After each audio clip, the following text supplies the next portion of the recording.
Technical difficulties this morning. No. You don't have to, yeah, I'm not messing with it. Okay, good morning, everyone. Welcome to the Steuben County Board of Commissioners meeting for Monday, November 3rd, 2025. First item on our agenda is opening of the bids for snow removal. Just have the one. Really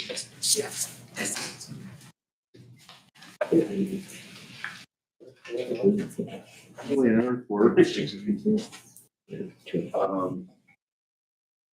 $90 an hour for plowing, $90 an hour for salting.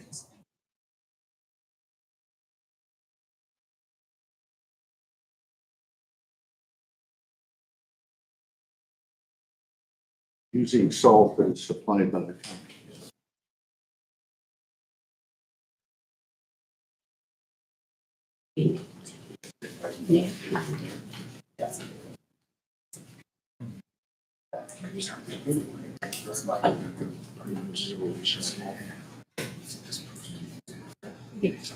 Next item, we have a request from Don O'Reilly to utilize the community auditorium. Yes, sir. Good Morning, all. When I scheduled rehearsals for the All-State Band, I didn't realize that I would have to have permission also to do a concert. So I do have the 15th of December, I have it scheduled, but I need to have permission to do a concert there. We would be starting the concert at 7, we'd be out of the building probably by 8:30. 15th. 15th, December 15th. Austin, we good on that date? What day of the week is that? What day of the week? It's a Monday. Monday. That's a Monday. Okay. Okay.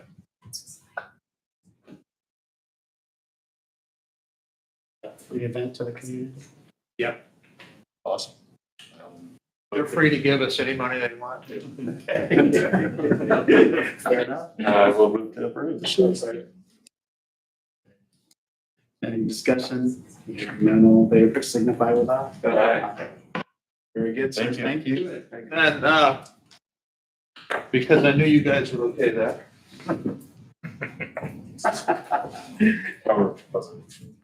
Those are such fine gentlemen. Now, listen, I know you're busy people, okay? I don't expect you to show up. I'd like for you to. If you do, wear a badge so we can announce your presence, okay? We would appreciate that. All wind ensemble, What's that? huh? All wind ensemble? Yeah. Yeah. And we do music from Renaissance to Mozart. We do the early music, which you normally do not hear in concert anywhere. But the group that I have, including myself, we really enjoy it. We like that music, so. Yeah, it would be probably the last Christmas concert of the season, being that late in the year. So, Okay. Yeah. grab your woman and come on, donuts. No, no. I thought it would be comical to get a box and bring them in, but. Sorry to beat you to it. Anyway, okay, thanks a lot. Thank you. Thank you. Appreciate it. Thank you, Abby. Who's on a little bit ahead, Ms. Leonard? Yes.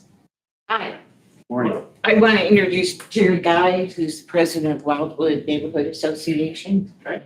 Morning. Good morning. I have a folder with the information. I'll just give it to you. Okay. And pass Thank it you. along to the others. As I stated, my name is Jerry Geis. I am the president of the Wildwood Homeowners Association at Big Turkey Lake. We have an ongoing problem with a couple of properties that we've been trying to address for quite a while now. In your folder, you'll notice that there are two different properties that are pictured there. Let me just go over the first one. The blue house is located at the main entrance of the Wildwood neighborhood coming off of 300 on Park Drive. It's a visual deterrent for potential buyers. They come in, that's the very first thing they see when they come into our neighborhood. The problem with the property is it's riddled with trash, garbage in the yard constantly. There's a lot of times the trash receptacles are full, sitting on the street for days and days and days. They're never dumped. I don't know whether it's because they haven't paid their trash bill or what the deal is, but the trash actually blows across the streets into other people's property constantly. I personally received several phone calls I've had to field from neighbors complaining about the trash. There are old cars in the yard that are abandoned. There's an open fire pit in the yard that they typically burn mattresses, broken down furniture, old tires. That's a constant problem. In addition to the actual condition of the property itself, there are dogs that are kept in cages throughout the entire year. It doesn't matter whether it's 95 degrees out or 20 below zero, they're outside. Either that or they're chained to a bumper on an abandoned vehicle and unattended to. They have chickens that are running loose in the yard. There's no containment at all. There's no fence. There's no pens. They just run wild through the yard. Our rules of order, and you do have a copy of the rules of order in your folder there. Even though we don't have the authority to enforce them, we do encourage our homeowners to abide by those rules of order because they're practical guidelines to help keep our neighborhood clean and approachable for other people. Our rules of order clearly state that poultry and livestock are not allowed. However, they continue to do that. We have received notice of rats that are on the property now, and it's probably because of the chicken feed that's lying around that's attracting those rats. We've communicated with this property owners on several occasions, and you have copies of the letters that have been sent to them. We've gotten no response from them whatsoever. We are petitioning the county to assist us with cleanup of the property, also to address the animal concerns with the animal control department, as well as the health concerns with the health department. The petition that you have in front of you is signed by multiple residents of the Wildwood Property Association requesting this assistance. The second house of concern is the White House in your pictures there. This house sits immediately adjacent to in front of the public beach in our neighborhood. There are dilapidated boats that have been in the yard for over 20 years, have never been addressed. They have abandoned appliances that are sitting on the front porch that become a problem with pests getting in them. They have tires in the backyard that attract mosquitoes because of the standing water that's in them. There's garbage, limbs, and trash that is constantly in the yard. It's been noted on at least 2 occasions now that the homeowners will actually bring a pickup pulling a trailer full of limbs, tree limbs, old lumber, old metal, and literally dumps it in the backyard as a place to store it right there at the beach. We have communicated with this homeowner as well, several occasions by written notification as well as in person, face-to-face, with no response. This particular homeowner was one of the homeowners that we assign a dock space to. There's a stretch of beach area that we assign to paid homeowners. That will assign a dock space for them on a first come, first served basis. Homeowners Association has issued sanctions against this homeowner, and he has actually lost his dock space, hopefully in an attempt to get him to comply with our request to clean up the property, and again, to no avail. So again, you have a petition in your folder for this particular property to assist us with contacting the homeowner for cleanup, as well as getting the health department involved because of the mosquito problem that's there, as well as the pests that are on the property. I welcome you to offer me any questions that you might have on either one of these properties and our particular procedures on them. Are they owner occupied? Yes, the blue house is occupied on a regular basis. The White House, they're only there occasionally. They come up mostly during the boating season when the weather's nice, what we call the lake season. However, they do show up whenever. They actually live in Fort Wayne. So that property is pretty much abandoned. The problem with that property is, like I said, it is it's exactly adjacent to our public beach. So people, our homeowners that go down to the beach, that's what they have to look at. And it is a problem because of the pests that are around there as well, because of the abandoned appliances and things that are on the property. It appears that at least one of the properties, the Board of Health has been to. And from the information provided to us here, it looks like their last visit was on October 22nd. We know that the Blue House at one point was actually, it was posted as, I don't know whether the word is condemned or not, but there was postings on the property that it was rendered uninhabitable for a while.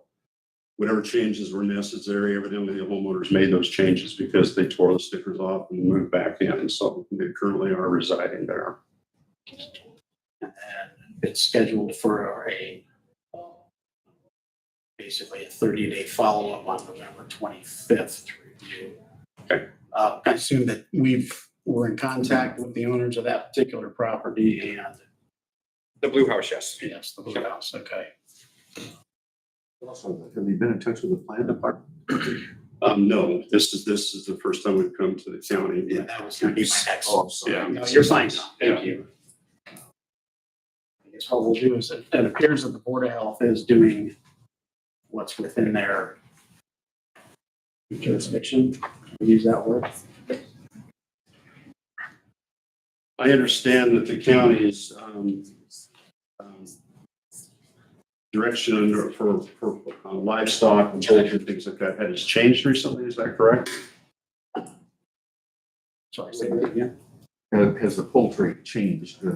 It has, but it wouldn't affect this, I don't think. That was for major.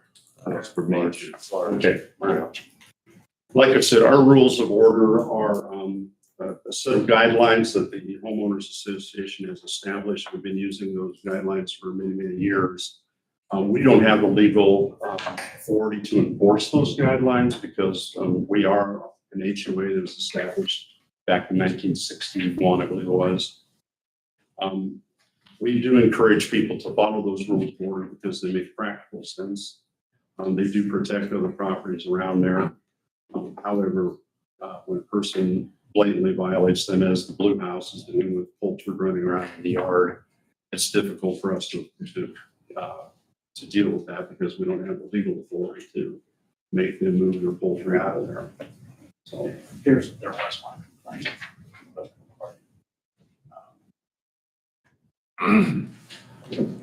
That's what we do is we have your contact information. We have the information here yes, to dwell into it in a little more detail. on the letters that we've written to these people, you'll see our my name and phone number. That's the best way to reach me. It's just I'll follow up with building, planning, and health, and we'll report back to you where they're at and provide you with that detailed information. thank you for your consideration. We've been to the building department. And she just showed me that there was one back in July. Thank you. Follow up.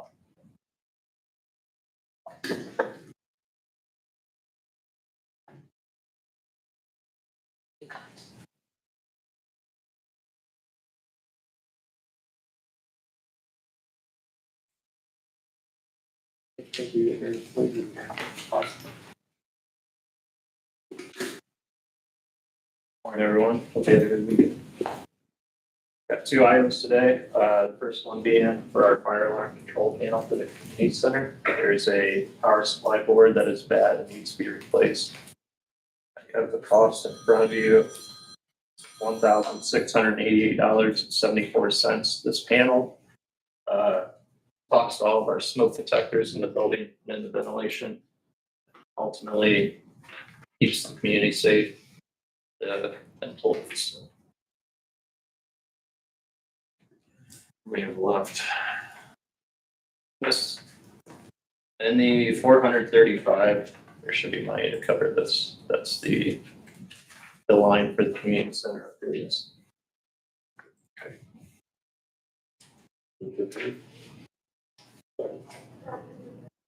Further discussion? Hearing none, all in favor signify with aye.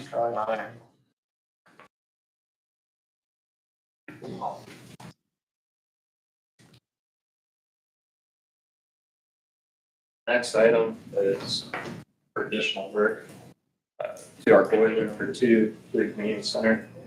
Requesting that to come out of the 435 as well. This is to replace an additional 8 tubes.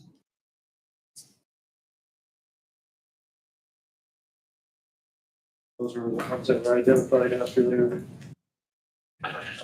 they put it under a test, the pressure test. They're found, where they used was leaking. They couldn't give us they couldn't say for sure when those tubes would fail. We'd have a mess, so. Ultimately, combustion mechanical, they have to stamp off the record and file that, so.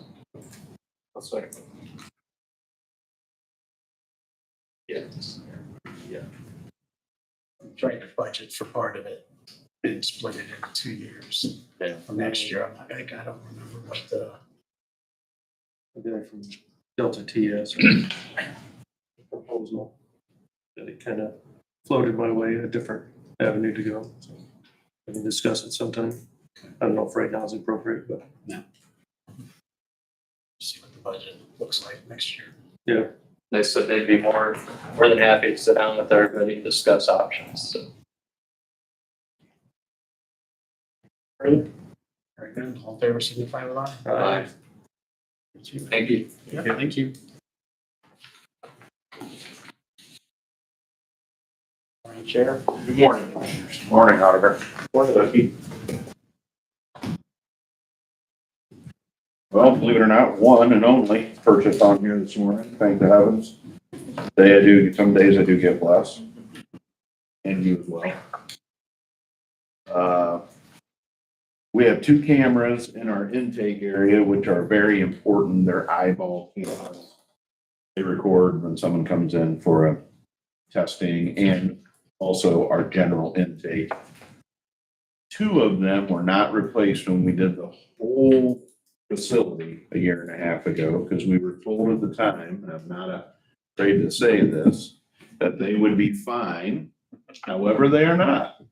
So now that they've done a software upgrade, they are not compatible with the new software. All the other cameras are, but these 2 are not. So here we are. I have 2 cameras to replace, please, at a total of $3,200. I did contact the company this morning because I noticed they don't have an individual breakdown. They'll do that on the invoice.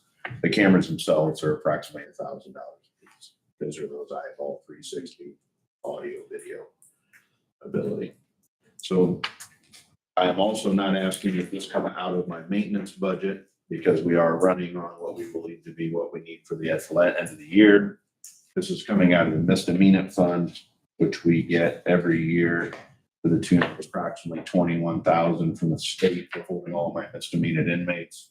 I can use those funds for whatever inside the facility, and this meets that standard there. Okay. So I'd like to use that. We've got $6,000 left in the appropriations for the year and there. Second. Further? Hearing none, all in favor signify with aye. Aye.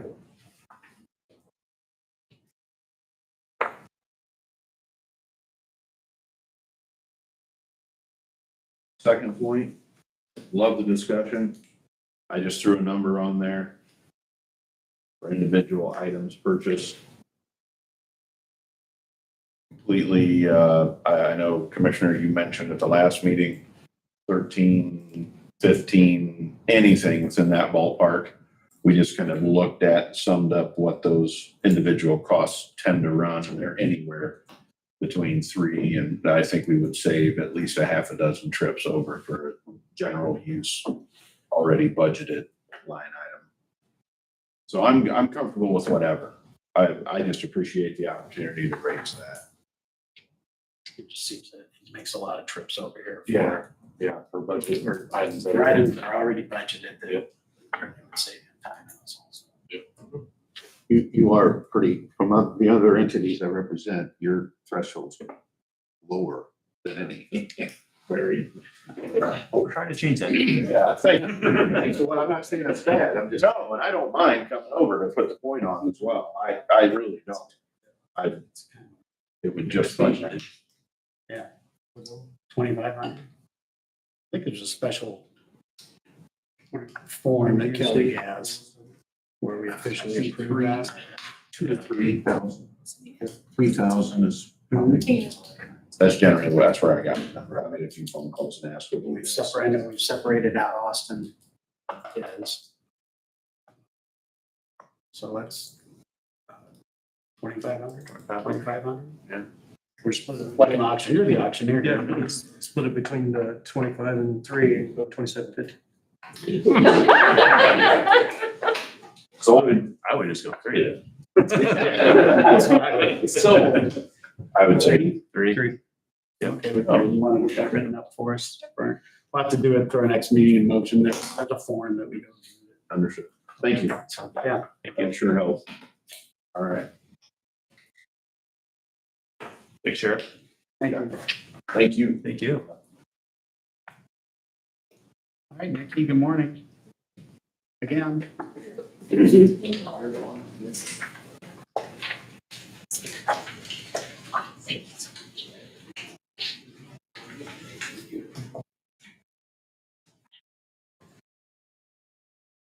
Morning, Commissioners. Today is more administrative for me, things that I have gotten quotes for, that I need signed, some I've already, this is on. But Change batteries, is it? doesn't seem like it, I'll just speak up. So one, I think there's already in front of you that I got verbal approval on was for an additional quote from Digital for configuration services for the move of the phone server, and it helps us with the configuration between communication for the phone server. There's an additional 1,500. We got a little proof for all three of us. Yes. So. $1,500 formally. Wait to get a motion. I'll second. Any further discussion? Hearing none, all in favor, signify with aye. Aye. Okay, this. The other thing on the agenda was for the moving ahead with the purchase of Auto Elevate, which is a way for us to more securely manage the entire network as far as admin privileges. And again, I believe I already put this out here for verbal approval, but this is just the official agreement with them so we can move forward with that. And that should be in your packets. $8,902.40. Yes. And that is a discounted rate because of my membership in GMIS, which is the, it's actually national, but I'm a part of the state Indiana IT directors. So we get So it's about 20%. yeah, lifetime discount, and we're getting 16 months. For the first 12 month period, we're getting 4 extra months of service for that. To be one for 20% discount. And 16 months. Yeah. Questions? Any further discussion? Hearing none, all in favor signify with aye. Aye. Thank you. The last one is our, in conjunction with our ad hoc agreement with People Driven Technology, that they're assisting us with our server upgrade in the health department. And this particular agreement is actually the license for the server and the 5 user licenses that go along with that. You should have that in your packet for $1,945.72. And this is in line with what it cost the last time that we did our license for this. If you have any questions on the funding of it, Alicia is here, can answer questions on that, but I think it's already been discussed. Yeah, the budget.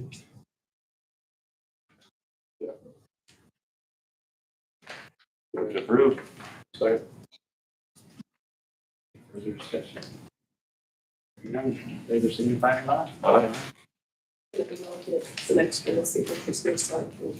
If you would be nice. Thank you.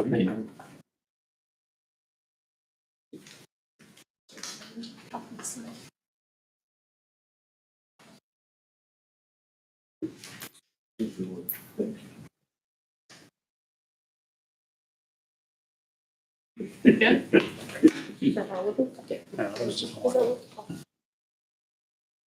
Let's do this.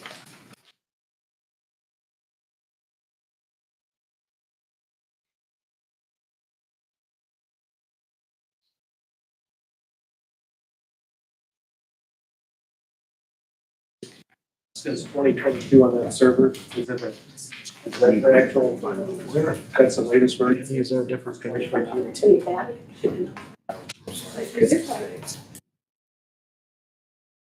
I like how efficient you are with that. Yeah, she- Yep, good morning. Morning. First thing I have for you is approval of NDOT LPA voucher, claim number 22 for preliminary engineering, for bridge number 37 on County Road 675 west of Crooked Creek in the amount of $4,606.51 to Lockney.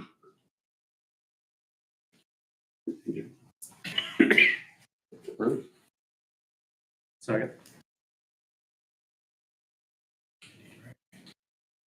Okay, any discussion? All in favor signify with aye. Aye. Thank you. Our next update is for the County Road 100 North, 200 West roundabout. We have received our official orders to pay the condemnation claim, and house demolition started today. Drive by, see what that difference. It scared me this morning. It's like the house, it was, I didn't know it tore down. I side view just like. Didn't take much. Yeah. One down. So I had a constituent question, feasibility of a roundabout versus stoplights versus a four-way stop. I tried to explain to him that a roundabout moves traffic better and it's actually cheaper in the long run. And safer. And safer. And safer, so. Yep. I'm not sure that he quite believed my explanation, but I just was wanting to confirm that because I've been. More than welcome to come out, and I give them a lot longer version. Yes. Longer than the 10 minutes allotted to me. A lot of studies. And that kind of nerdy stuff, I'll get started talking and then I'll be quiet. Move on. But yes, roundabouts do cost less so for the long term. They are more expensive up front, but like most things, you get what you pay for. So either you pay for it up front or you pay for it in the long term. Severity of accidents goes down, number of accidents go down. Ease of moving traffic goes down. Who likes sitting at a red light waiting for nobody? Oh. You don't have to sit waiting on no one in a roundabout. So. They are a lot nicer. Bridge 37, we're still working on our preparing for right-of-way acquisition. Speaking of right-of-way acquisition, we have begun that on the Pocobachi South Phase 1 project. We expect to have our 90% plans completed the week of November 17th. Get those reviewed, turn back around, back to Department of DNR for December. Our small structure number 7 project, should be wrapping up all the final grant paperwork and submitting that NDOT final approval this week. Same with Community Crossings Matching Grant 25-1. All that final paperwork will go to NDOT this week. Our county demolition project, which I kind of put it on, we started this morning. We're going to demolish the two houses that we bought out for the roundabout first, and then move up to the main shelter. Equipment program.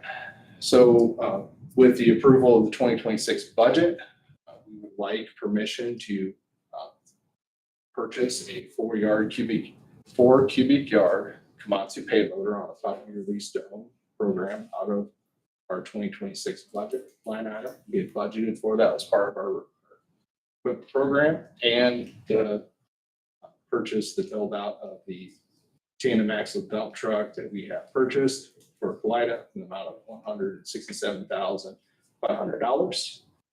Both of those will be paid in 2026 on completion and receiving.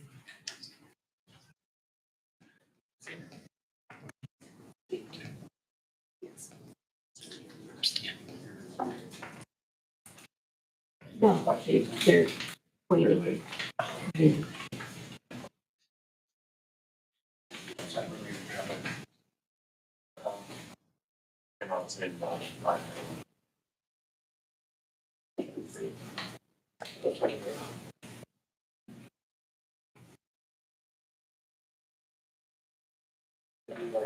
They're switching everything to stainless on those.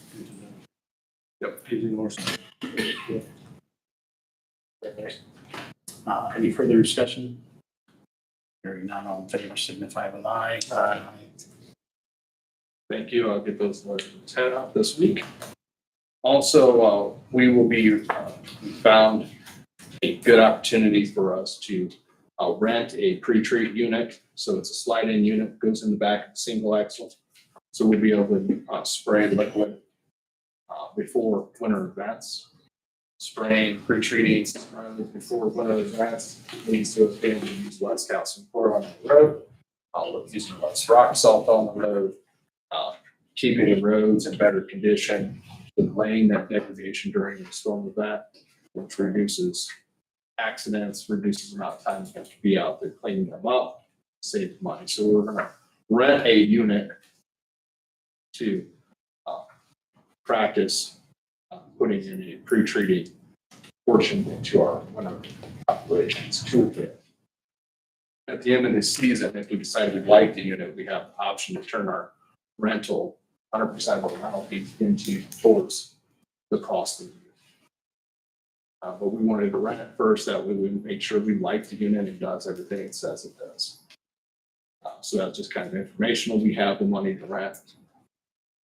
And then I do need approval for the purchase of 2 front plows for pickup trucks from TrueLand Equipment. We've already approved moving the funds, but I have the official quotes now. So the final cost from TrueLand, which they would vote for, is $9,142.50 for each.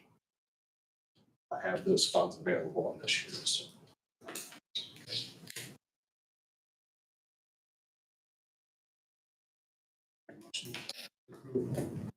I'll second. Discussion. Hearing none, all in favor, signify with aye. Thank you. Winter operations, it's that time of the year we're engaged in winter operations. We are looking to purchase an additional 10,000 gallon chemical storage tank in the amount of $16,125 for storage of additional liquids for winter operations. We have the funds available in our 1176 through 390,000. Keep going on. Line item. We budgeted for it. Move to approve. Second. Question. Sure, go ahead. You get just trying to find where you price that tank out. Did you price that anywhere else? This is the local sales rep for AgriCount. That's who we purchased the last one. I quoted them all before. I purchased the one off AgriCount last year. I went back to make sure I was getting the same thing. The know there's one, the South Fort Wayne there off, south of Luther. They actually make them there. Also, I don't know if you're aware of one down there. Make sure that they're the same.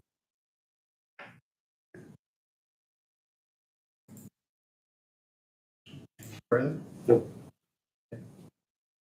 Favor signify with aye. Aye.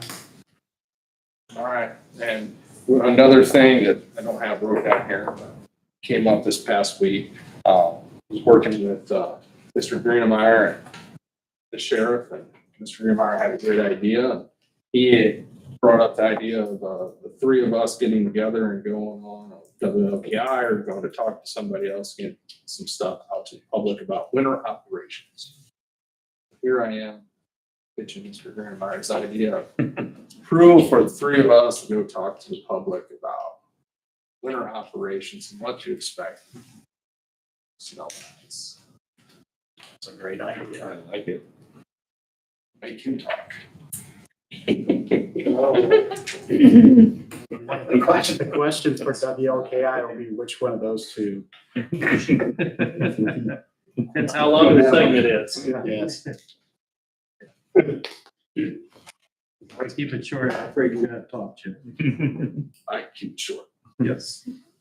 All right, very good. That's similar to what we talked about with potholes in the spring.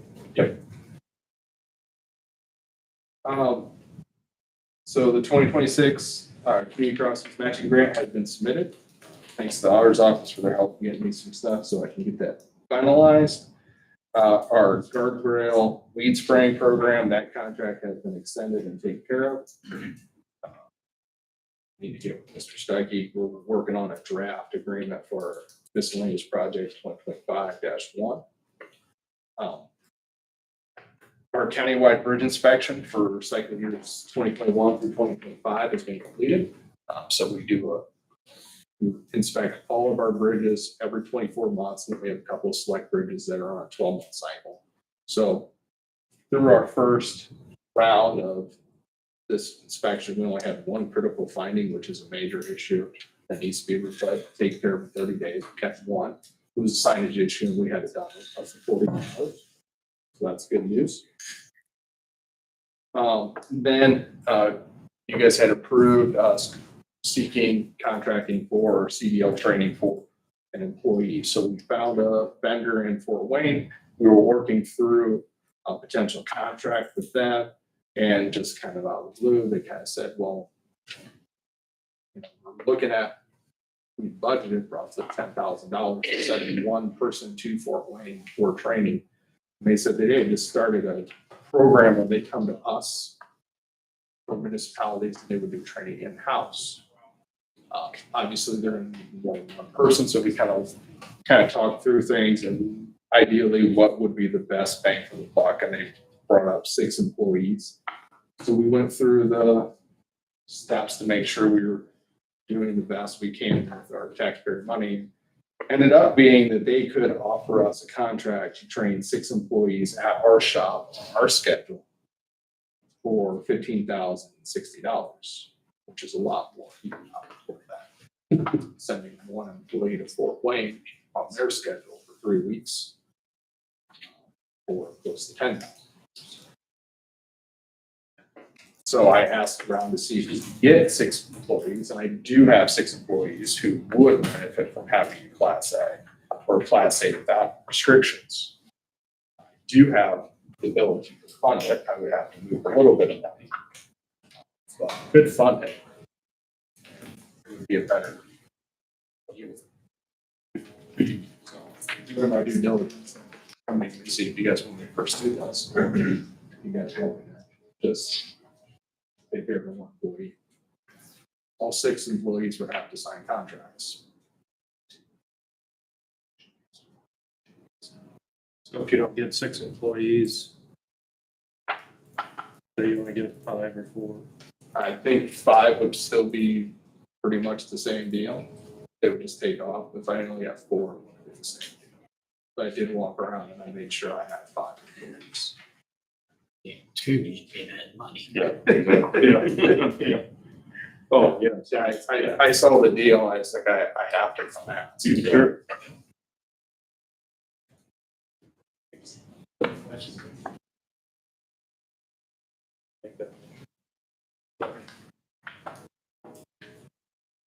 Discussion.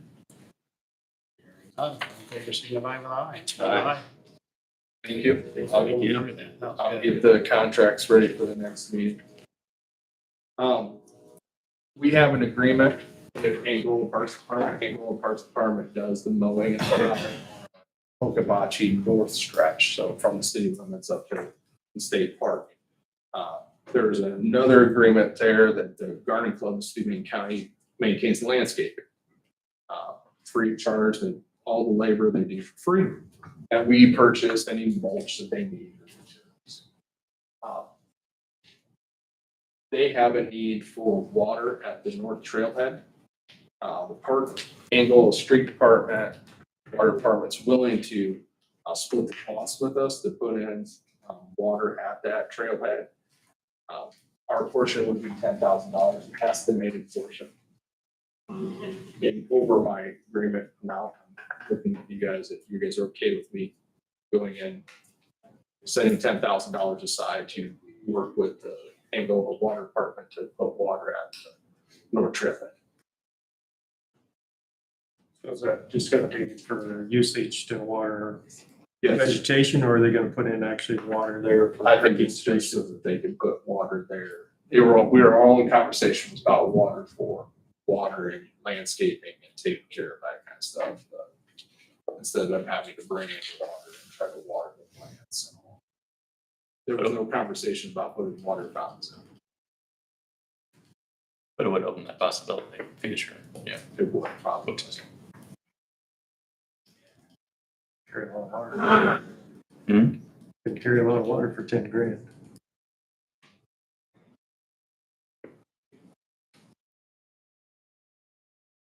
Along the lines, even if they're gonna put a water station out there, Yeah. that would be functional. I'd be a little more interested.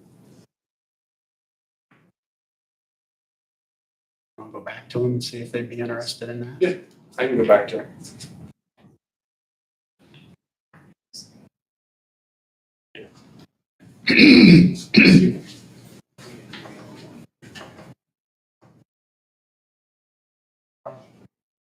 General operation updates, we're finishing up our last round of mowing. That's pretty much all in the southeast corner. Currently got 2 mowers mowing out there right now to try to finish up. Then we're prepping for winter. So we're bringing in the last of our stockpile materials. We got 2 operational meetings coming up, kind of meet and greet with transportation departments for schools and the cities, and get ready. Snow's coming. Yeah. Like next week. Okay.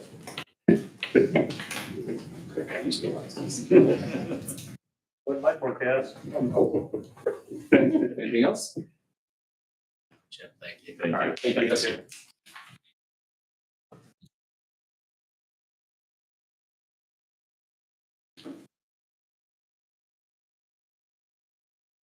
Good morning. Good morning. I thought it looked a lot like you. Probably your ugly cousin. Yeah. Good morning.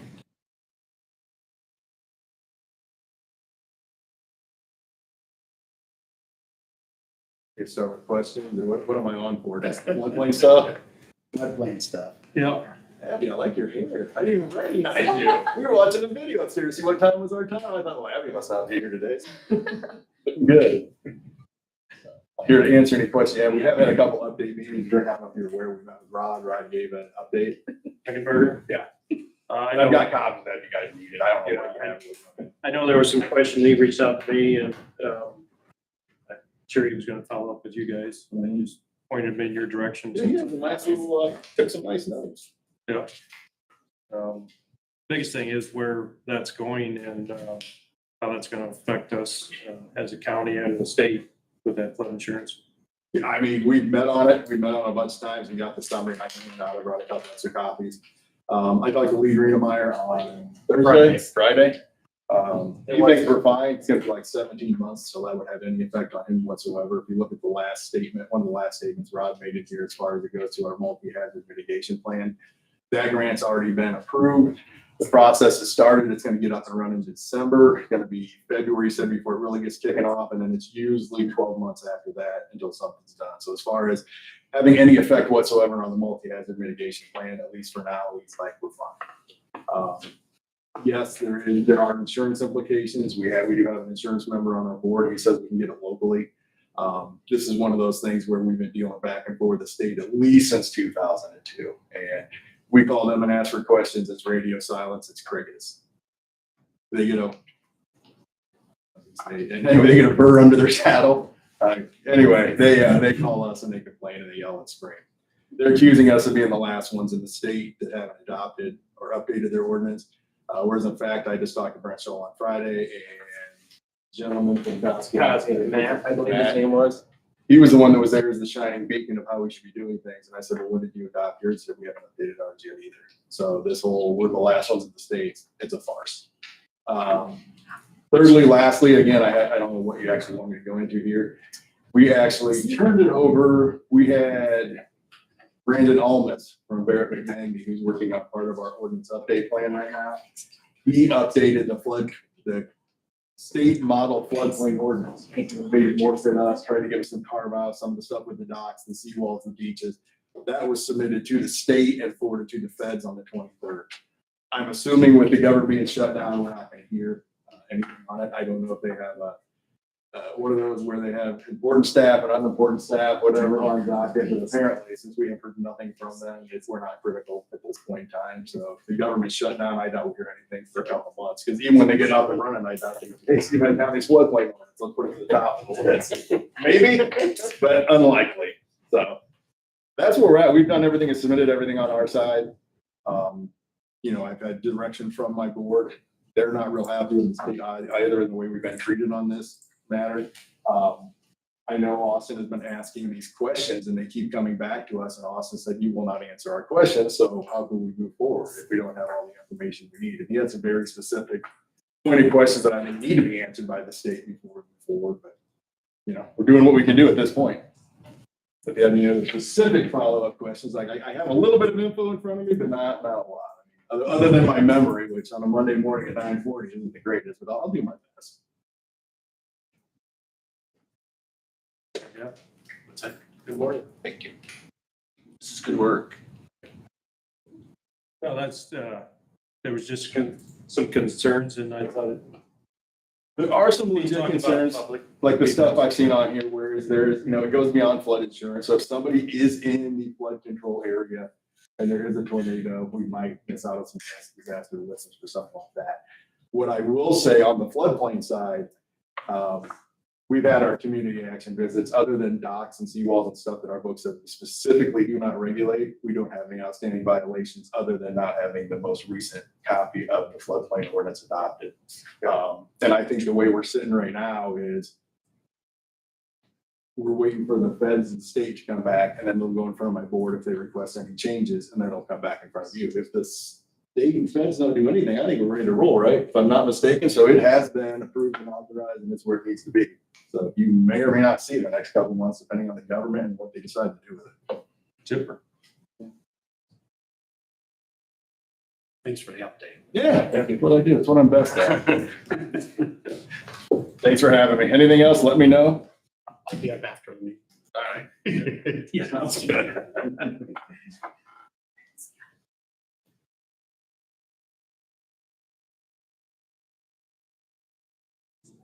Cheryl, we're ready for you. You'd like? Guys, Good morning. good morning. Good to see you. Good to see you guys too. It's been an interesting year for us at the airport, and we have something even more interesting to bring to you this morning.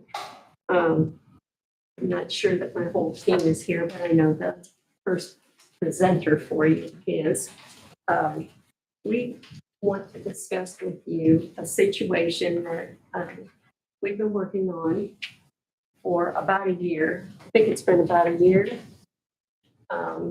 And every time we take a step forward, we get to stop and take 3 steps back, and because of basically the age of the problem and the complications associated with it.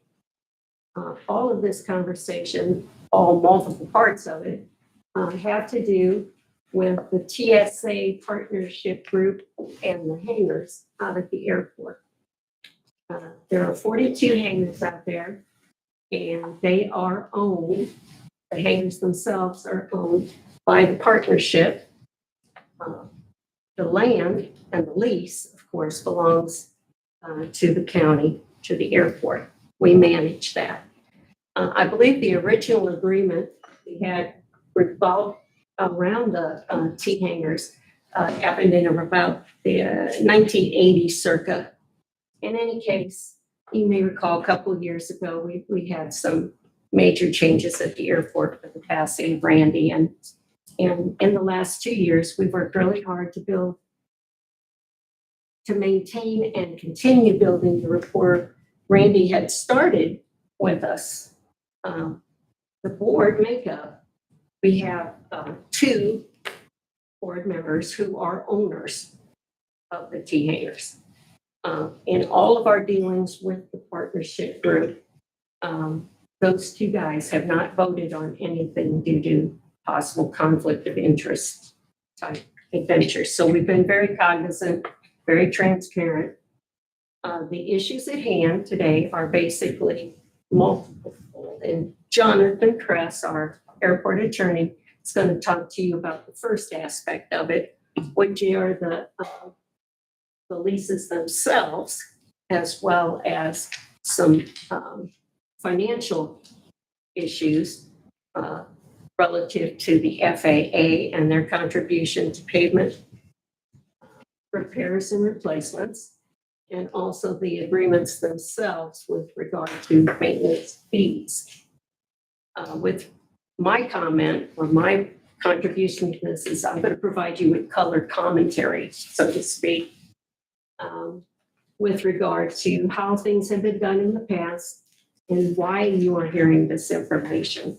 So I'm going to let Jonathan do his information, and then I'm going to jump back in with the commentary so that you have clarity on why we're here today. Okay? Then the second big phase will be Steve, our engineer from Delta Consultants. He's going to be here to explain the bad news, good news aspect of the pavement replacements themselves. And again, I'll have commentary for you. So you may hear some bad news, but then there's some minor news. And the really good news is this, that we're only going to ask for your direction and assistance on one key factor at this point. The costs associated with the pavements is a future endeavor. So, Jonathan Kress. Thank you again for allowing us on the agenda. Just to kind of summarize what Cheryl was just indicating, the TSA hangars came to us approximately a year ago with the understanding of wanting to kind of unify their leases. The leases were entered in at 2 different times. They may have had some conflicting terms. And one of the big issues that they brought to us was asphalt maintenance outside the TSA hangars. So we started looking into that issue specifically. And I just ended my research with that. And so I wanted to provide the commissioners kind of that research with that, because the biggest thing we were looking at is defining the term maintenance, whether that included capital contributions, or if that was more limited to maintenance of patching, plowing, things that go along with that. And my research basically that I provided our board, 6 or 7 page memorandum, comes down to capital contributions at this point based on how the lease was written are excluded from the TSA hangar partnership providing that. They are required to essentially provide maintenance with what we estimate to be about 46,000 square foot of asphalt. In the lease itself, it started off with a $30 per unit maintenance cost, and then it allowed the Board of Aviation Commissioners Then after that, to come up with actual costs if it exceeded that. Unfortunately, because it was in the 1980s, that revitalization or that review has never taken place. So when I researched this, looked at that, we haven't reviewed that, which basically comes down to, at our opinion, is that the TSA hangars are still responsible for maintenance at a $30 per unit, with the understanding that the board moving forward can actually determine actual costs with regards to that. So when we do our calculation with regards to that, there's 42 units times $30. That's approximately $1,260 a year.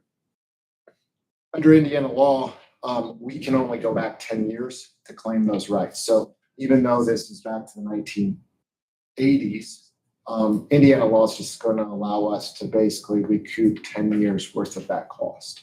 So we estimate that to be then $12,600 that we believe the TSA hangar group will owe. And then we've discussed moving forward, as we inform the TSA hangars of this, then we need to structure an actual cost allocation moving forward to probably be more consistent with that.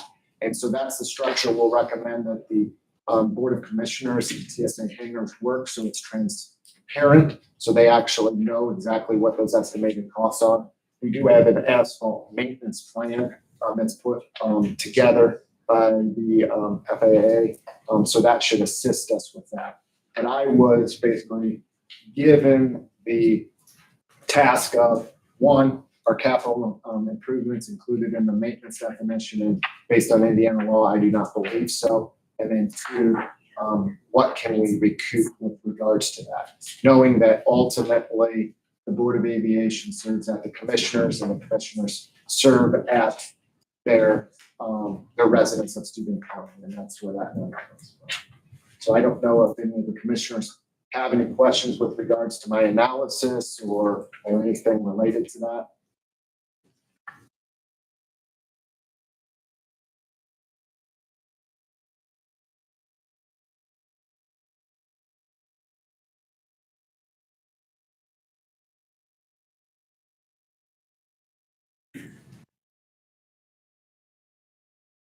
It allowing you to go back 10 years. You have to provide detailed information as to what I'd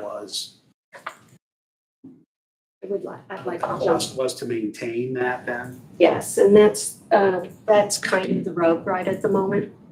In the past, there was no actual method or plan to track actual costs. As part of our grant assurances with the FAA, for us to go back and reclaim those 10 years, we'd have to be able to prove actual costs. We cannot do that. The board cannot do that. The past information simply does not exist. The reason for that is multifold.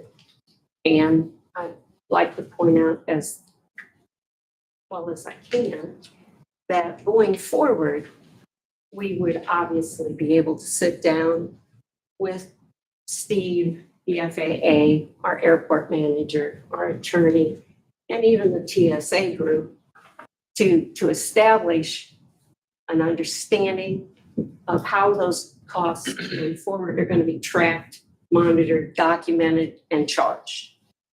All of that, in my mind, is a negotiable issue, but we will do a better job of monitoring those costs and keeping those records now that we know they have to happen.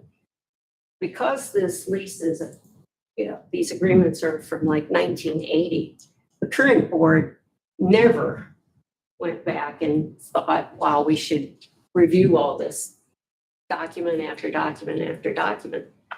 The TSA group actually brought it to us because they noticed conflicts in the language between the two versions of the lease between East and West.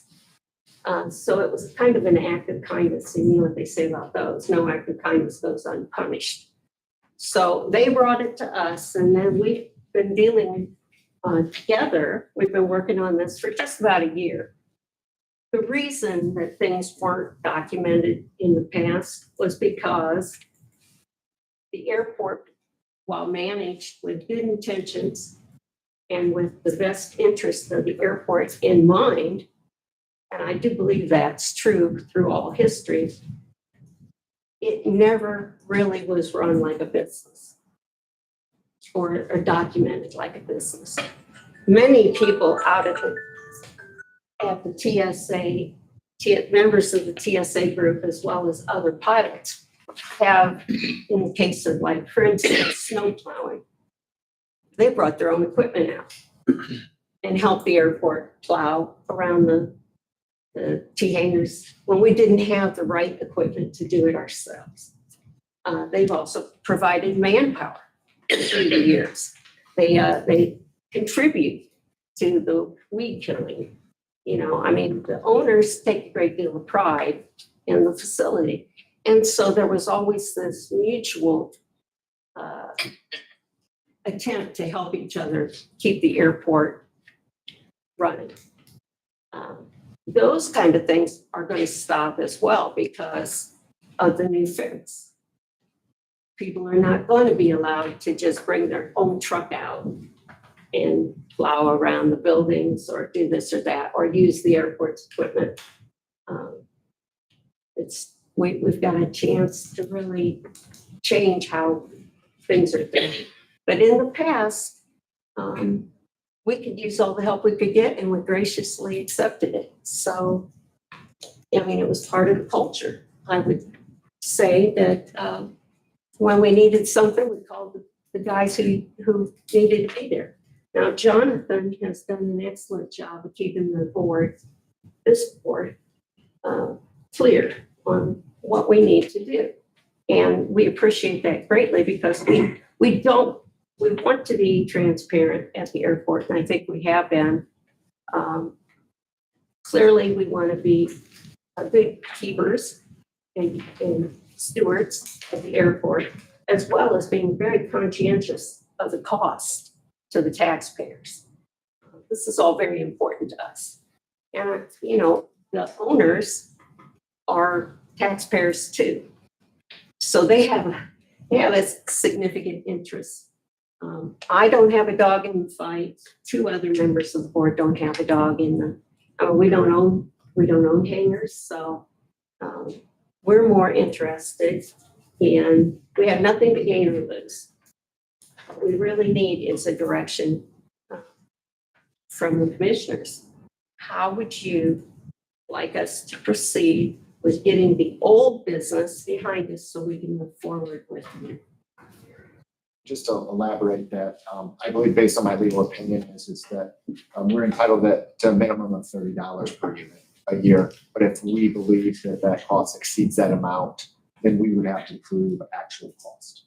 Problem is that Cheryl indicated there was no record keeping of snow plowing and other maintenance with that in the past, which we're going to implement moving forward. So I think we're, so to speak, stuck with the $30 per unit moving back to 10 years. And so that's what we wanted to bring, because obviously it's $12,000. You know, that exceeds, I believe, some of the decision making without the commissioner's approval on what you would like to do with regards to recouping those costs, whether that be full or part. And so I think that's what the board is seeking. Yours, you know, as the board's taking some responsibility because this hasn't been done in the past. Last time the leases were revised were 2015. And so even after that, where there was a couple extensions and some price increases in there, but it's still, the maintenance part was just silent. No one, you know, saw that or explored that. So. And I think the reason for that again was because of the contributions provided by the hangar owners. Pretty sure that's the root effort of it. The board has not taken any kind of action. We do not have a recommendation for you. However, we would appreciate it if you do consider both options, full and partial repayment, because of that contribution in the past. I don't expect there to be a lot of discussion, from the TSA. But we want to be fair and equitable as well, so that's that. Thank you, Jonathan. The next component to this whole thing is, as Jonathan said, we have been having open conversations with the TSA about the possibility that they may have to pick up the cost for the capital improvement side of the house. Jonathan's research indicates that they are not responsible for that. That is why Steve is here, because with Delta, he's here to explain to you that what that means exactly with regard to the two hangar payments, the timing of that, and the fact that the FAA had told us that they would not participate in any way for grant. That's the bad news side of the initial conversation. The good news side is that they just, within the last week or two, I guess it's been 2 weeks, have offered a compromise, since every small airport and every large airport in the entire nation is faced with the same problem. So Steve? Yeah. Thank you. Thank you. Just a quick brief on me and my role in this. I'm the consulting engineering person, company is for the Steuben County agency. So we do all of the pavement, the engineering projects at the airport. We're responsible for the lighting project coming up, also for the fence that we had out there. So each year, the FAA requires the airport to put together a capital improvement program plan. And that is a 5-year look ahead plan, and submit it to them for funding purposes, for federal and state funding, grant funding. So each year we put together this plan. And relative to the apron pavement is all I'm going to focus on right now. We are seeing in about 5 years from now that pavement that is up in front of each one of those T hangers, and the handout I have has neat little pictures on it, show you graphically what the pavement looks like. It's got cracks in it, has cracked seal put in it. It's maintained actually pretty well. The airport has done a great job of maintaining that on their own, with your guys' help, of course, too, over the many, many years. But we are going to reach the point, we're estimating by what we put together, what's called a pavement maintenance plan or program, that within 5 years, that's going to need more than just crack sealing and crack repair. It's going to need rehabilitation, like you see on your roads. Pavement asphalt needs to be milled down and then replaced with new asphalt. So that project is a very a large undertaking. And in our CIP, which is just the third sheet in, you're going to need your cheaters on here to read that, but it's on the bottom line. It's highlighted in yellow. By 2032, we're estimating that there's at least a $820,000 construction project that's going to need to happen within those 2 areas. Now comes in what this subject today is about, is this lease agreement stuff being renewed. The FAA has a policy, they've always had this policy, that an area in front of the hangars, and for your layperson, it's basically the driveway that goes into the garage, into the hangar. That area of pavement, because it's exclusive to that particular hangar, the FAA in the past participated in that, but under their rules today, they don't. They call it non-AIP. So that means that it's not AIP or Airport Improvement Program grant eligible. And it's the sponsor, you guys, it's the owner's responsibility, the sponsor's responsibility. So what the BOAC has done with this renewal of this lease is saying, hey, and it's per the suggestion of the FAA. It says, hey, any of these entrances in front of these hangars, these driveways, you need to attempt to put together a lease agreement with them. So it's their responsibility to take care of that pavement in front of each one of those hangars. The amount of pavement in front, it varies by the type of airplane, the size of the airplane. In this case here, the wingspan. The calculations that we've done on that, it comes up to 27 feet. So it goes 27 feet out in front of the hangar by the width of the hangar. Round numbers about 50 feet. So that square foot area is, in the FAA's view, is non-AIP eligible pavement, meaning that it has to be paid for either by whoever owns the land, by the pavement airport sponsor, or the lessee, the person that's leasing that hangar space. So that's where we're here today.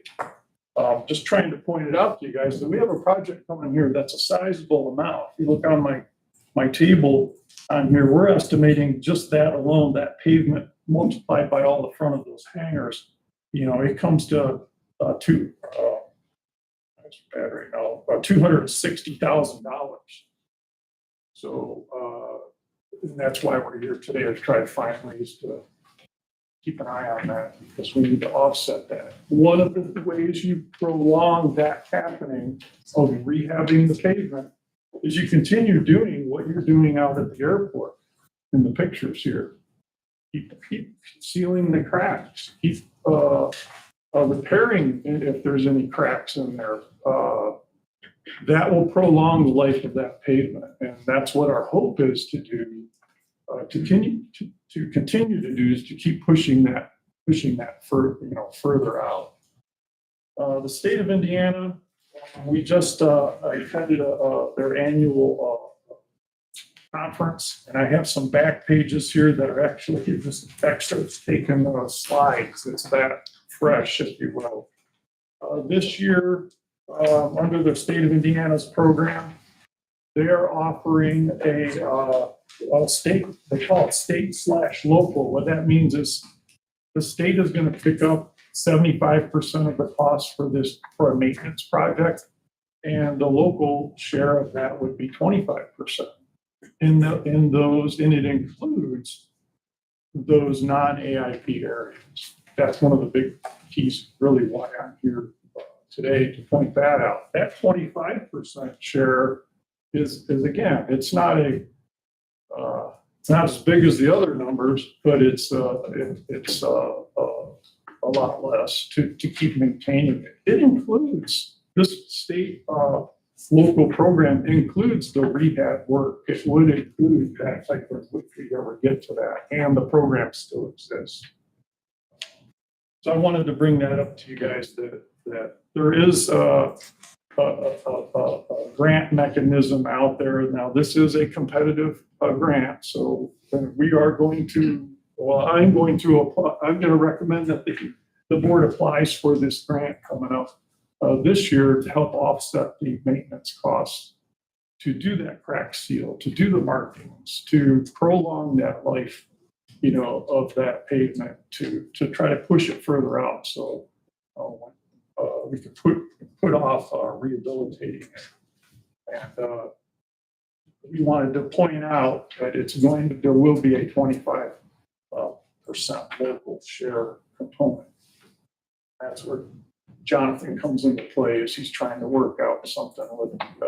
Well, and obviously, the way the agreements with the TSA are structured, they have no responsibility to any what is considered capital improvement, the pavement rehabs.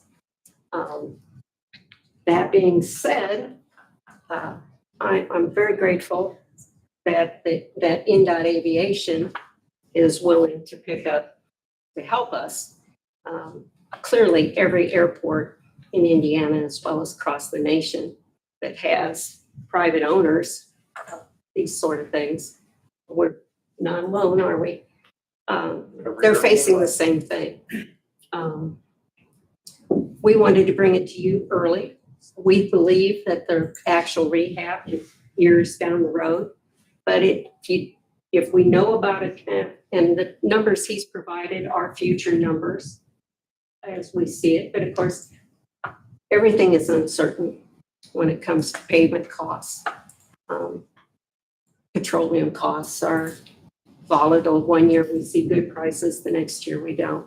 Even if we can extend the life of this pavement, let's say out 10 years, it's important that the commissioners know that this cost is on the horizon so that we can somehow find a way to fund it should this opportunity for 75-25 disappear. And even the 25. I mean, I think it's a significant enough a number that we bring it to you and go, how do we plan for the financing of these kinds of events? Actually, if we hadn't been in discussion with the TSA about bringing their agreements in alignment with each other, we never really would have looked into this. So, initially we had brought it back to them based on the FAA indication that it was the owners that would have to also pick up part of that expense. That is not the case in our situation. So One of the things, my pictures here, the very first one that I have on my cover page here, this is generated by the state of Indiana. It's called the Pavement Condition Index. So what raises a flag at your airport is the pavement that's in red and yellow. It's of high priority as far as the state of Indiana goes to be, it needs to have some type of maintenance. So that's how we started our end of the process, because and this includes you guys, as your grant assurances, it says that you'll take care of your airport, keep it in good order, and take care of the pavement. So that's what really started all of this. Those pavements are of high priority to have some type of maintenance done to them. And in our case here, what we're trying to do is maybe take advantage of this 75-25 program short term and try to prolong the inevitable.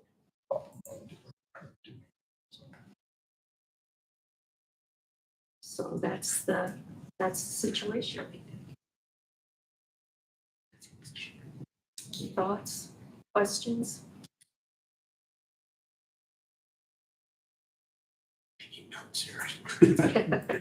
Yeah, we apologize for bringing it to you in a lump sum, but it seems like every time we turn the page and we move forward, another aspect turns up, and it's a moving target.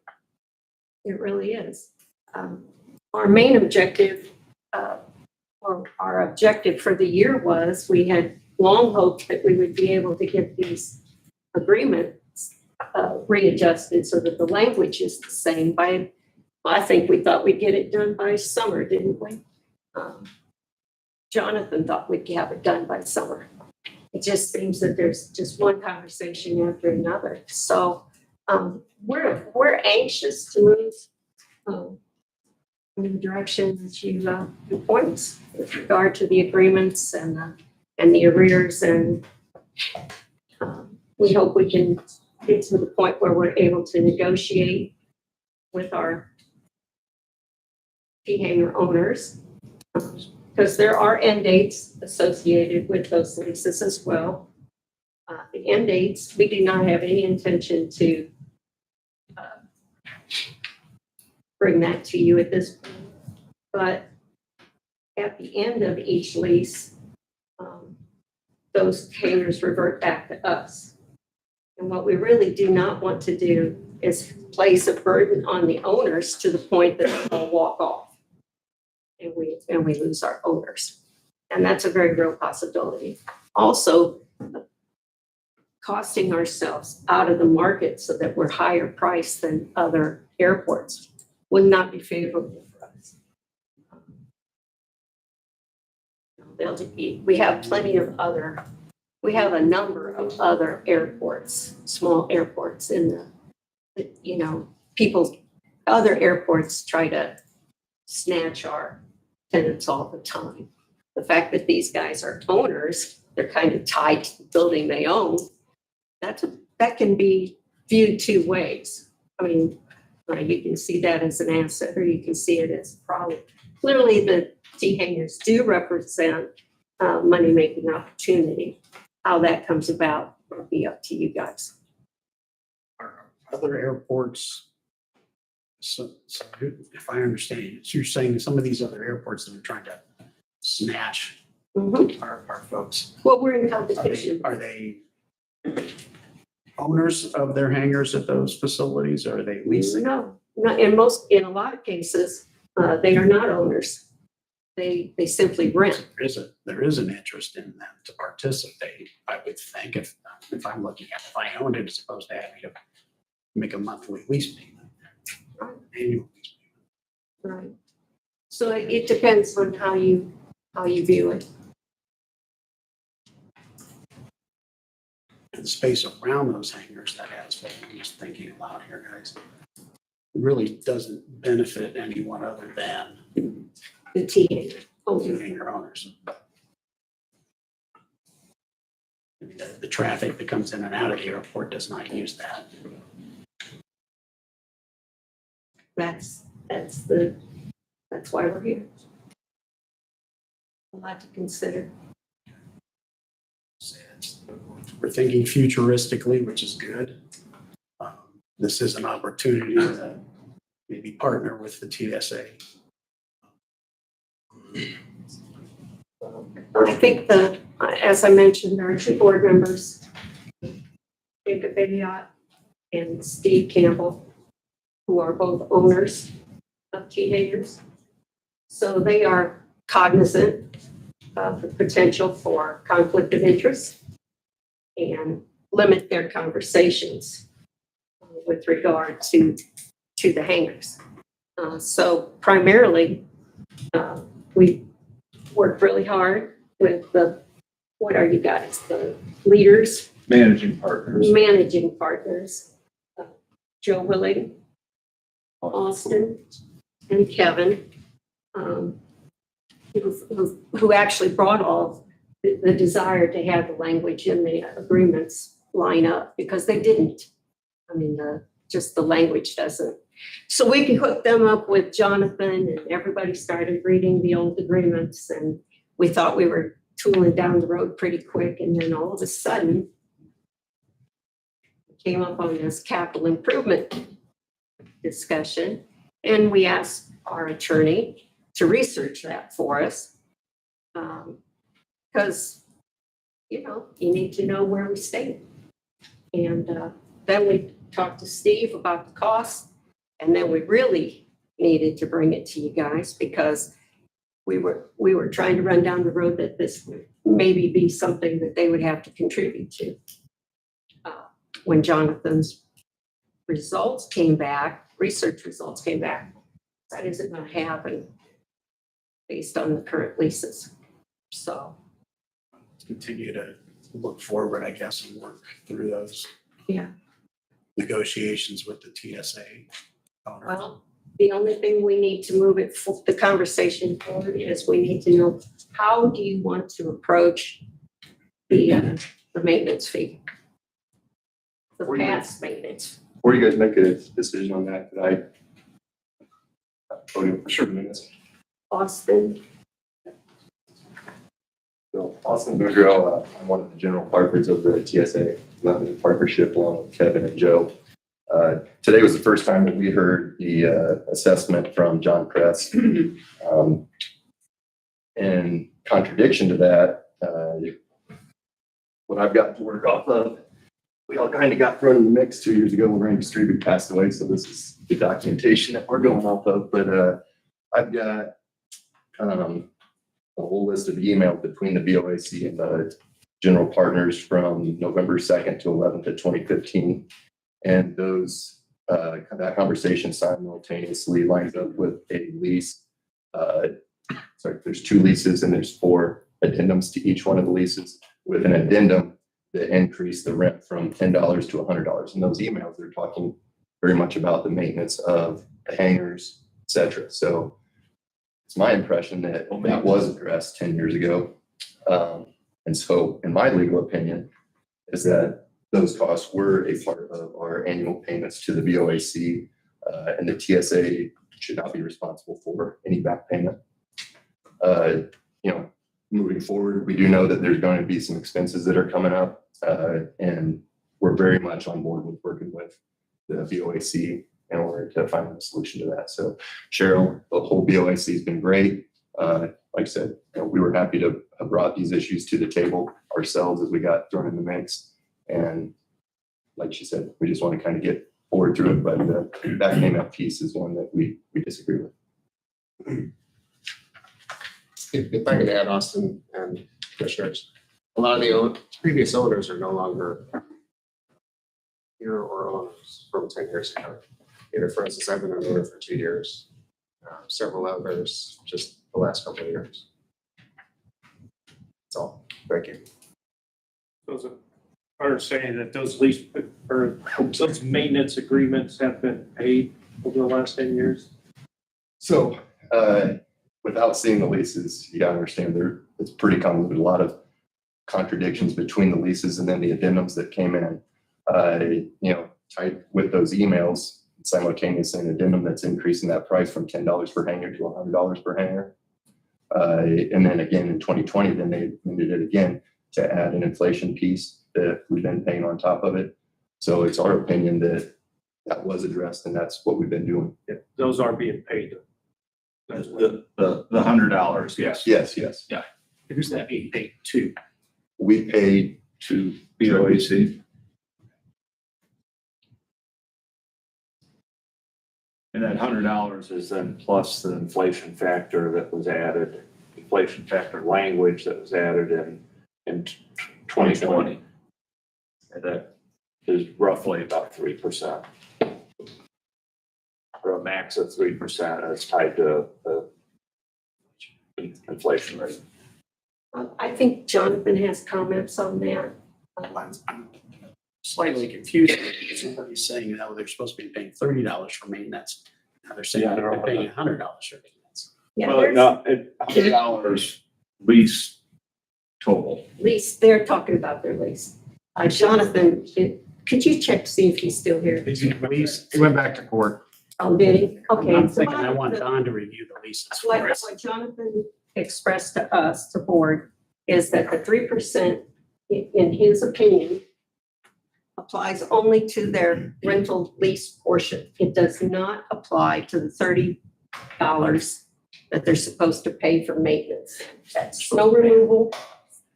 I understand. They're supposed to make a lease payment on the rental And then a $30 monthly additional for a yearly per unit. and an additional maintenance fee. For instance, Don, sorry, I just seen that. Yeah. Read that and advise us what that looks like, I'll get with Jonathan and get his memorandum. just so we can kind of get some. oh, And did Jonathan have access to emails? no, Never asked for them. They're out their paper. So, We're just finding out about this today. okay.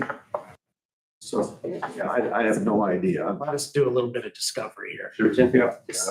And Will, just to kind of clarify, the original lease from 1980, had that language for $30 per unit maintenance.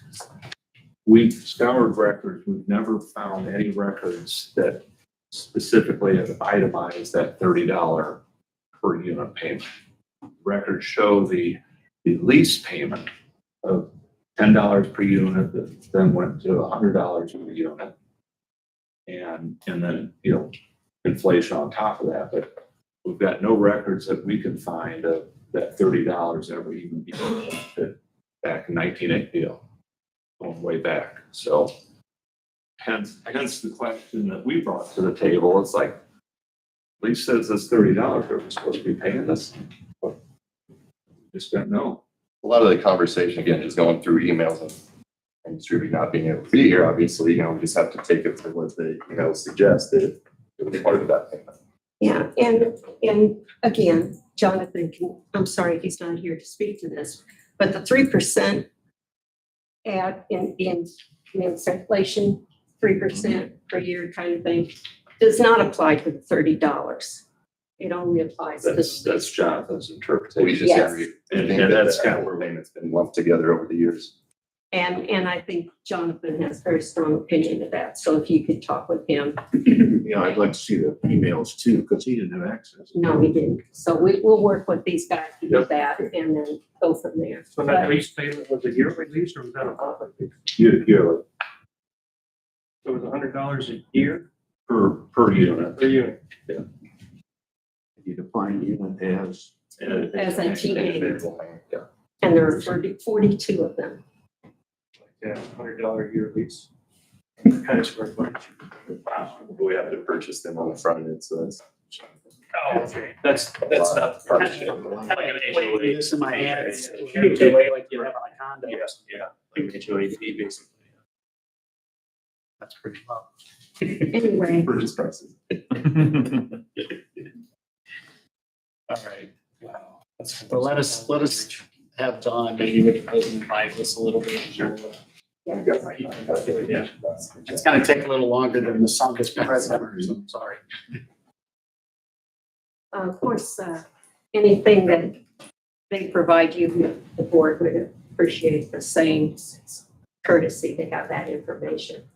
Because our attorney has a very strong opinion about public monies, taxpayer dollars. And he has a strong opinion about that $30. He is more than willing to negotiate based on what you recommend as far back. I mean, it's regarding how many years we go back and that sort of thing. He has already told you that there's a 10-year cutoff on it.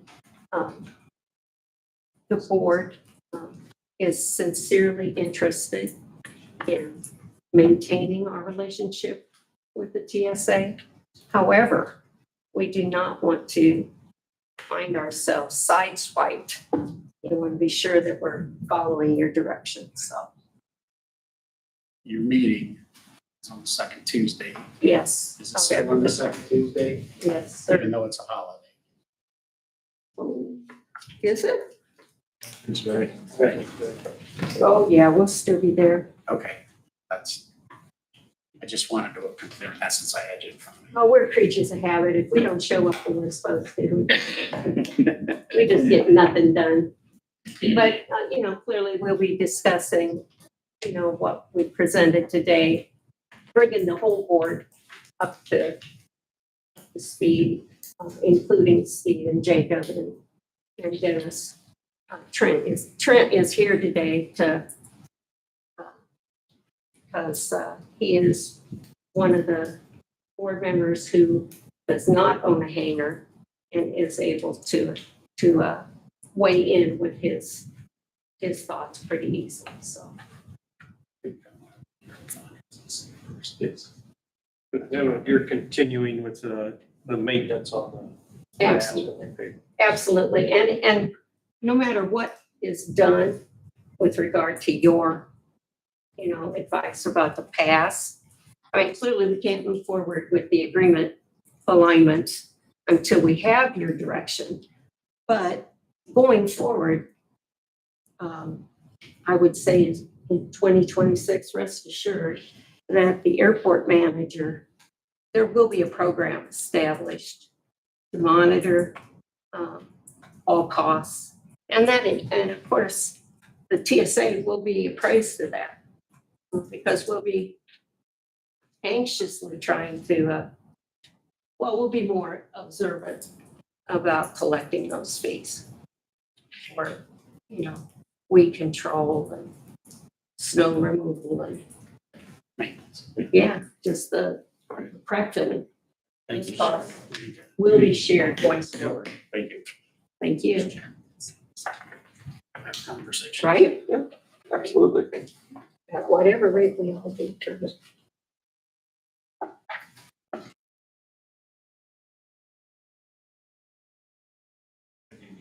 come to one. All right. Here, Isaac Lee, Steuben County Economic Development Director. Good morning. Good morning, commissioners, staff, and guests.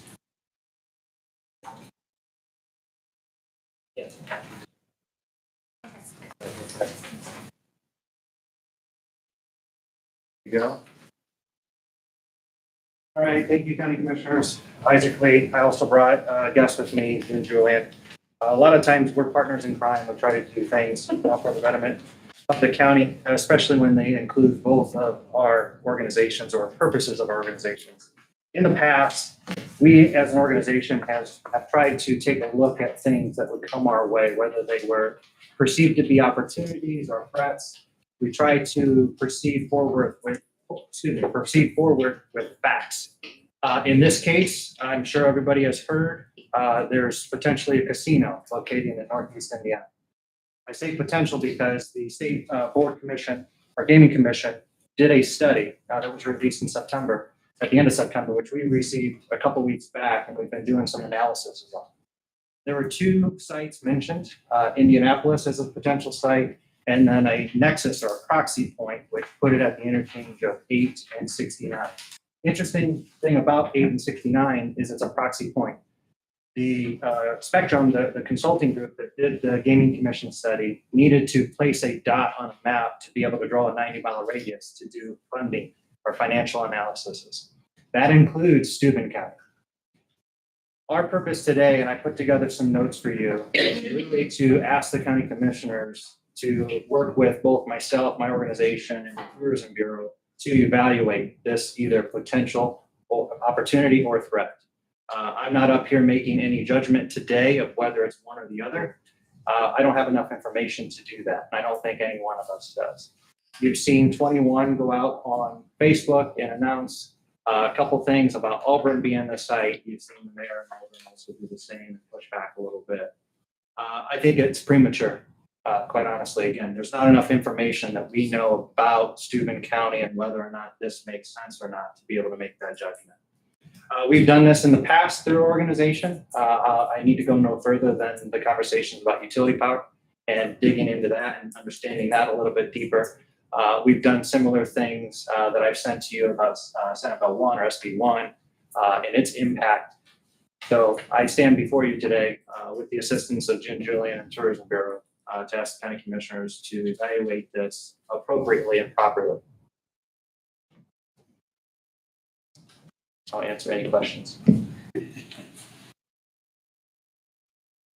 As you're reading through that and thinking of some questions, I just wanted to bring some to light, some categories that we kind of evaluate things on. Obviously, market scenarios, whether it be a potential revenue or threat, the impact it would have, pros and cons. Again, this is a neutral position on tourism and economic development.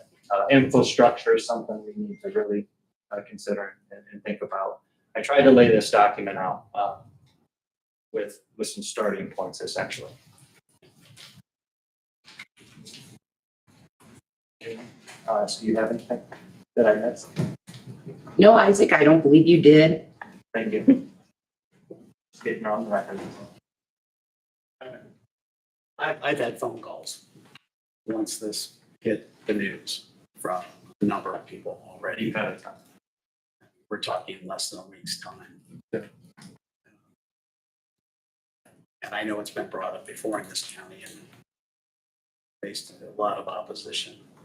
Had a lot of discussion, yes. A lot of discussion, but I think personally that you don't throw things out without first consider. I would agree with that. It doesn't say we're for it or against it, but I think we should. I think we should be part of the discussion. Since it's going to fall in our region, it's going to affect us one way or another. If it lands up here, Correct, and what whether it's DeKalb County or Steuben County or we're LaGrange. telling you is we don't understand the full impact. And that's kind of what this request is about, is to get the right resources in place to allow us to understand the full impact. Are we interested in entertaining that?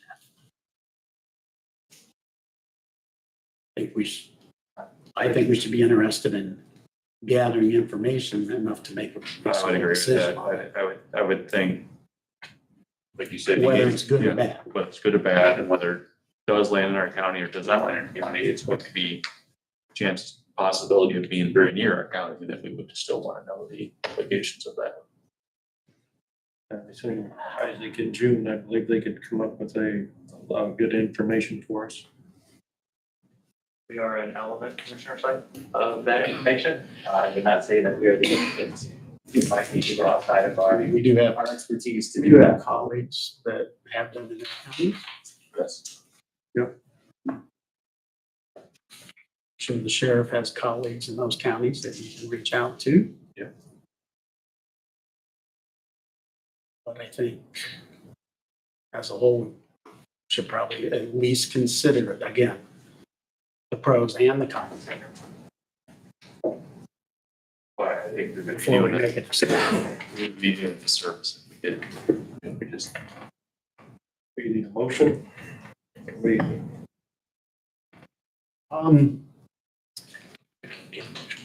Well, I'm trying to think what level of interest we should show.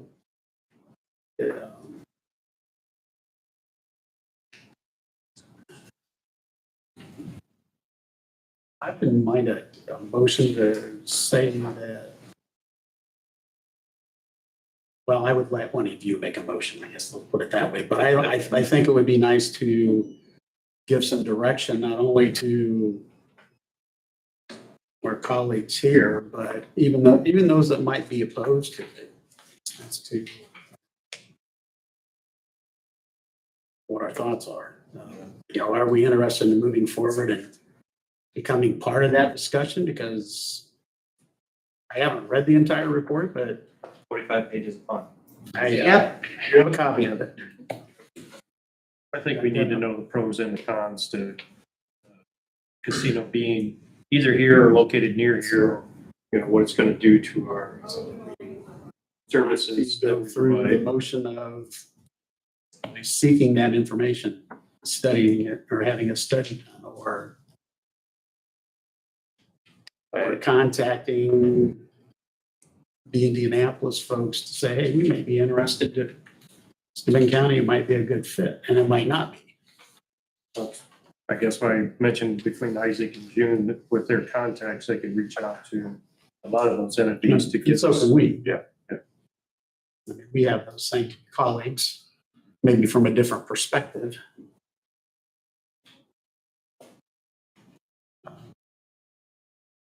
They're looking at it from the economic. So maybe development not a tourism. motion, but just an agreement that we're going to continue the discussion.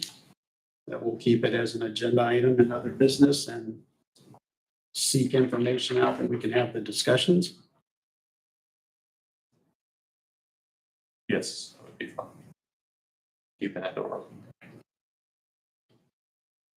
And again, we're going to get information on both, whether Yeah. it's good or bad.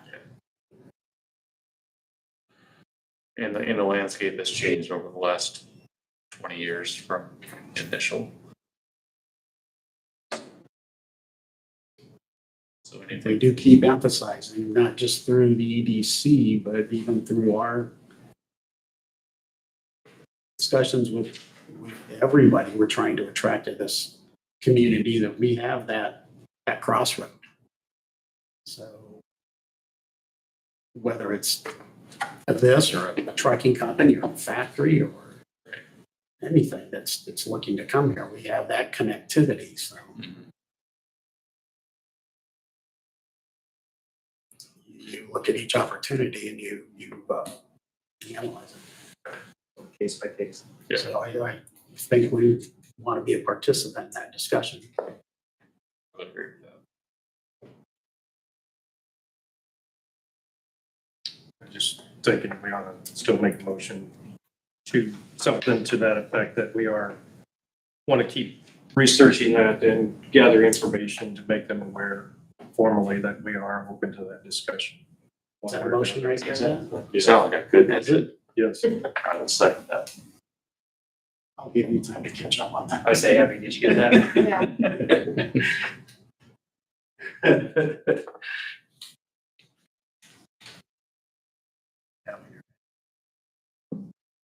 So we have a motion and a second. Is there any further discussion on it? Don't make me repeat it.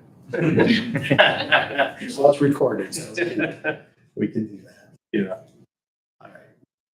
Hearing no further discussion, all in favor signify by aye. Aye. Sorry. June? I just had a question, if you gentlemen had any specific vision or direction to provide to Isaac and I. We could each probably Reach out to individually us. reach out to you for information that can be shared amongst them. Yeah. Is that what you're looking for as far as an answer? I can get started, Will. Okay, thank I mean, you. yeah, on the I'll start, I've got some of the numbers, I've got to start. tourism side, we still have to know the pros and the cons, what it does to tourism. And I can, reach out to my colleagues. I went through this in 2006. Yeah. It was not fun. Yeah. What's that? They hired a lobbyist in 2006. Pretty close. The research. Thank you. Thanks, Abby. June, thank you. Thanks, Gene. Okay, do you guys want a break? Yeah. I think you want to stick around for the housing thing or? Yeah, I can.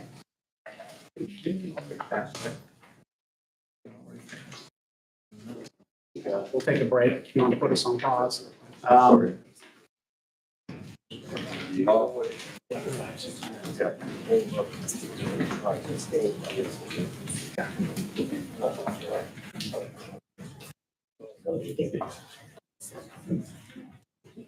She's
We stay there a couple days, now, Yes. turn around, go back. empty. We're gonna, So,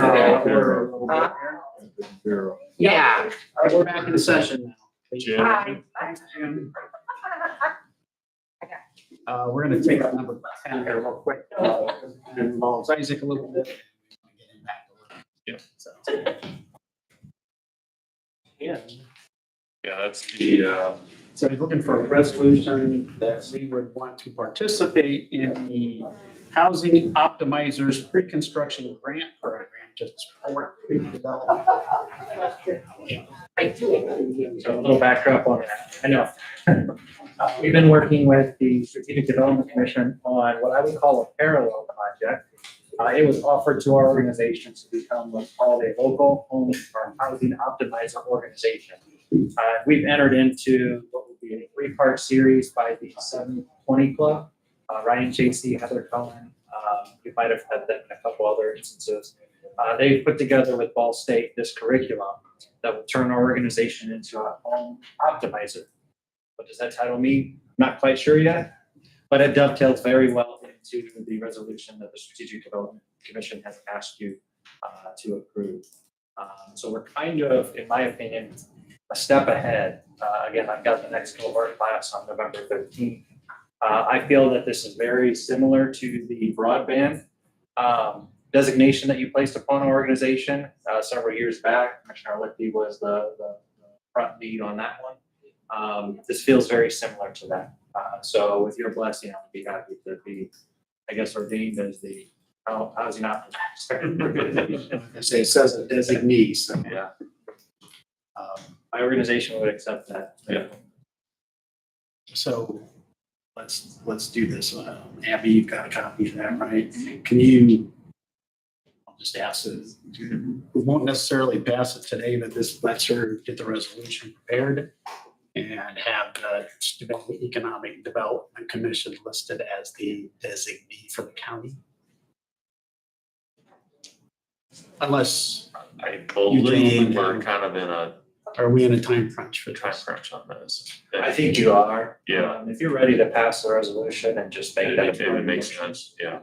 So there's a resolution in front of us, which just got the names filled in. Right, we just did it, those.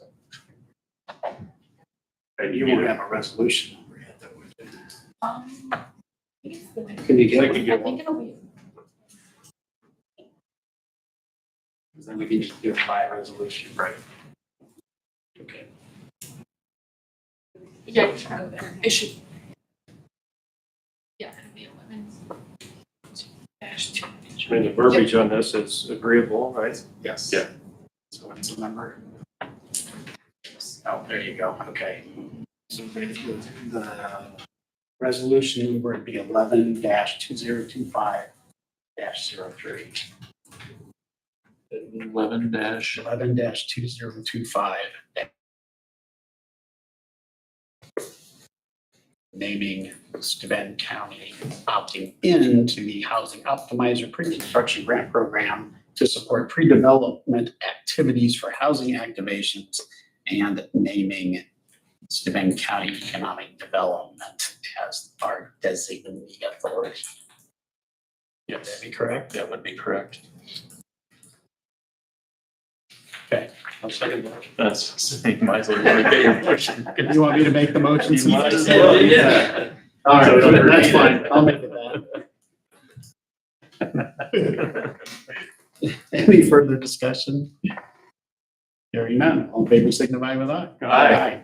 That only takes one reading because that's the resolution, correct? That's kind of Okay, so you can get that typed up and we can Thank you, sign it. Isaac, thank you for doing that. Appreciate Appreciate it. it. Yeah. Hopefully we can do some good stuff with that money.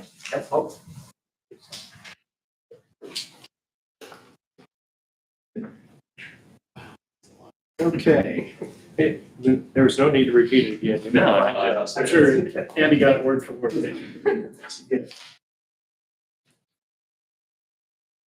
All right, item one, approval of payroll for October 31st in the amount of $589,999.60.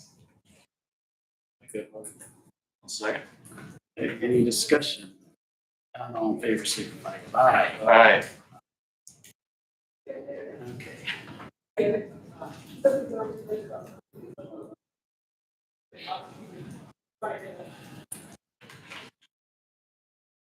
Ordinance number.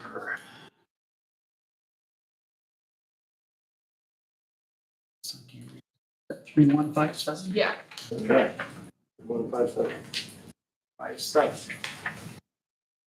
Vacation of a platted roadway.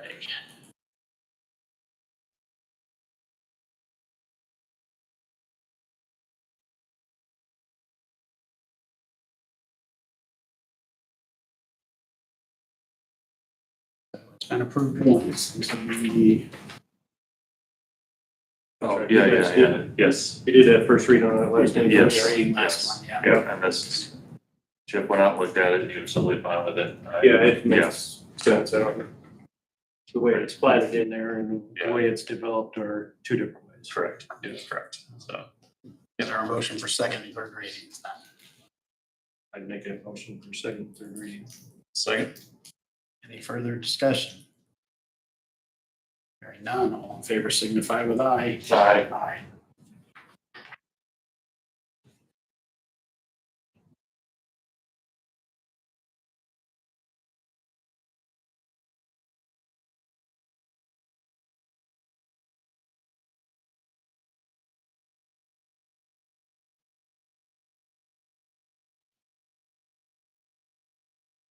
We have conflicts of interest. Yeah, I didn't scan them because there's so many of them. Is it the same ones? Yes, Basically? yes.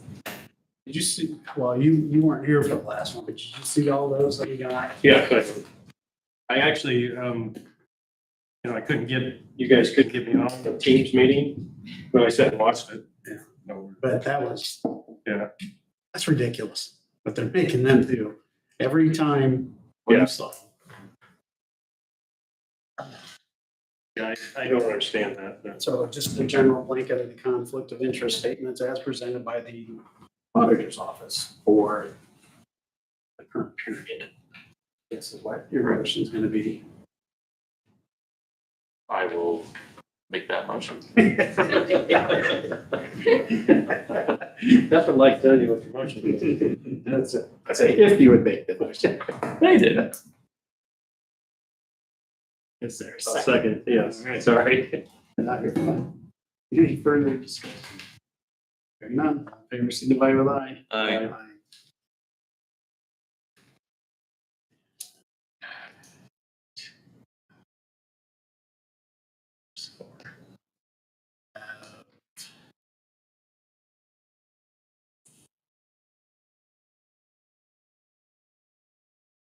Verbal approval for the public defender's office for an annual subscription for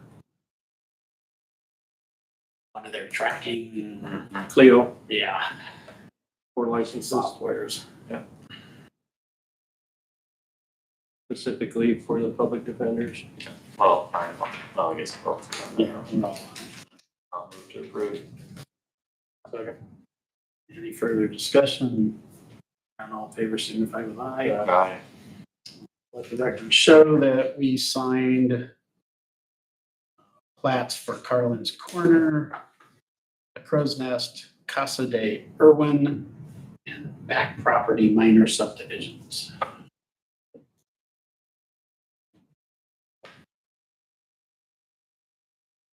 Even though we don't have to. We'll have to, especially in these, because the theory is that you sign subdivision to bring streets and roads that are dedicated to the county, but these not, but it's kind of habit and tradition. We have in front of us the annual contract for the off-season boat storage. We can write on the second and utilize a number of 4-H buildings that are in county park.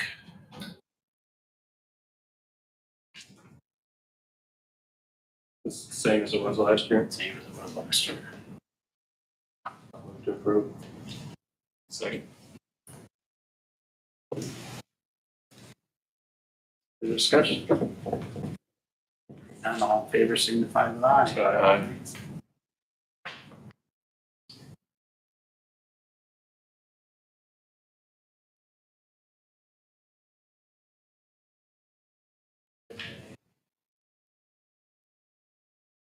Next item would be our 2026 Purdue University Extension Contract. So they did change the verbiage slightly. But it does not specify. It's just an amount for Purdue Extension. It doesn't specify how many individuals that we're paying for. I did make it to the annual extension board meeting. Not the annual, but the extension board meeting. And there are 2 regions right now that are test pilots for a regional type 4-H. Each county still has their own 4-H educator, but the other 3 positions are being shared. So it sounds like it does specifically keep that 4-H youth educator in each county, but the other, like the family consumer science and the youth, the ag and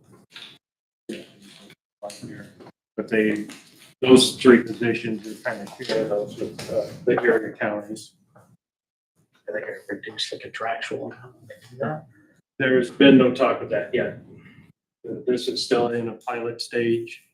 They are in review, I think, of how this year went. There's 2 areas that have done it. I got you. Okay. So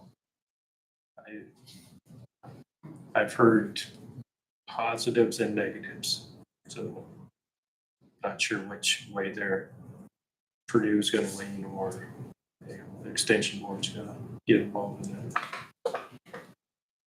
So was it last year that Purdue was, the year before that they were considering some major changes to that program to maybe eliminate some of it? Not that I've ever heard. Seemed to me that they had a funding issue with. So Purdue has been funding it flat for probably the last 20 years. They have not increased funding in those positions. So it's creating issues with their funding streams to make sure that they have enough educators in all the positions. I think Because ours has gone up, it hasn't been flat. well, we've agreed to take it out. Yeah. Plus, we also, instead of paying for 2.5 educators, we paid for 3. Paid that extra half educator, done some of those things, but How long were we without an educator this year? Was that, 3 months, 4 months that's all? between when Tammy resigned before they got Kirby hired. I think it was longer than that, but probably right. That we went without an ag educator. Right. We do have our family consumer science. I think that's what they call it. They're not gonna reduce us by that, are they? I doubt it. But I'm really not sure if this pilot program is going to work either. So there is a caveat in reading the contractual part of this that if all the funds aren't used to pay educators, looks like we can request it to use it or get it back, which we've never done. But they're hoping that you use it for education or extension services or something related instead of pulling that clear back out. But I think you can actually request funds back. We have just never done that before. If we order, because we pay for some of their overhead, we pay for one of their, part of one. So the secretary is on the county. That's our We pay for the educators, Purdue pays for all their office equipment as far as computers, Our payment. internet and everything else, Purdue pays. They're not, they don't pay us on this payment for the facilities. I don't think so. I think that's part of what we supply. I'm just, when I was on council, there always just seemed to be questions on, okay, how's this money being used? And if they're not using it like 3 or 4 months without an educator, we ought to be able to apply to get that back from.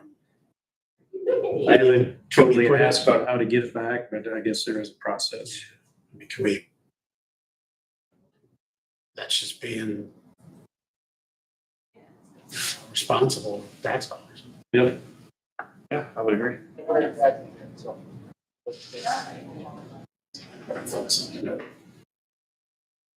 We need to look at the process and how to do that. Yeah, that I would have to ask, probably the area extension educator, what that process might be. Something you want, have Abby. Yep. You want to look and see how. I have, I think I have an email that might have their contact information on it.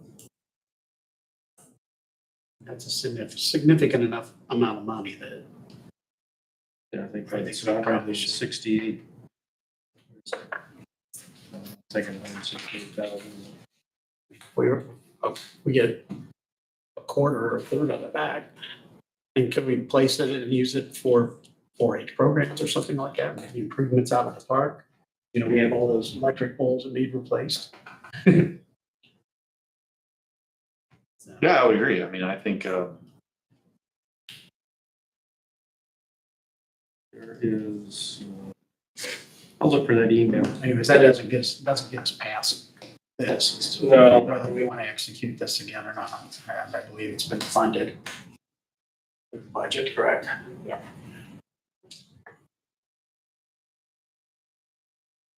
But as SB1 goes through and we're being squeezed a little more, we're gonna have to be able to answer to this Yes. to a greater extent. I would agree.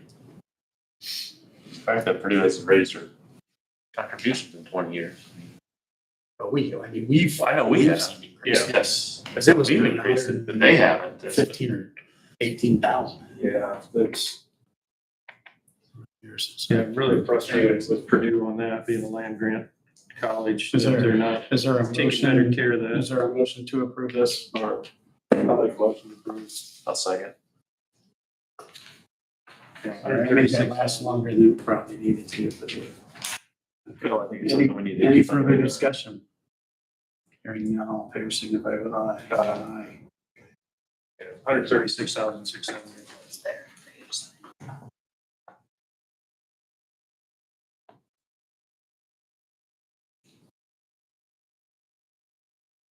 Just like you docu-sign my name.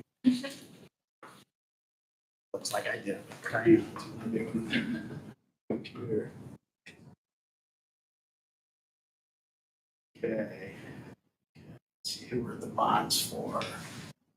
So Rodney, RJ, the sheriff, Angie.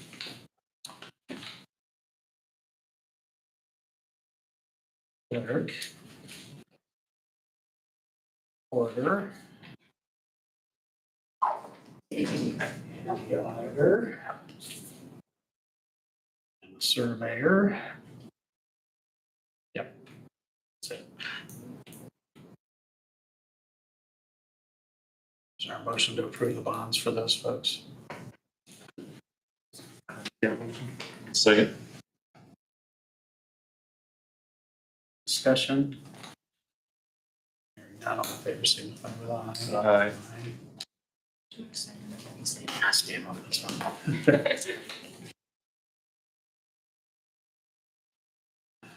Commissioners' minutes, October 6th. October 20th.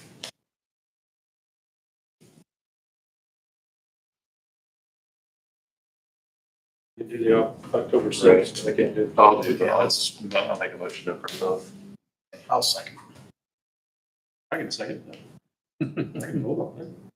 Yeah. Just can't sign it, right? Couldn't sign it. Do you want to second on it? Okay, Rick wants a second on it. So Andy and Rick. Any further discussion? And all in favor, signify with aye. Aye. Sorry. Number 11. Ask you to provide a letter of recommendation for candidate for the IURC board.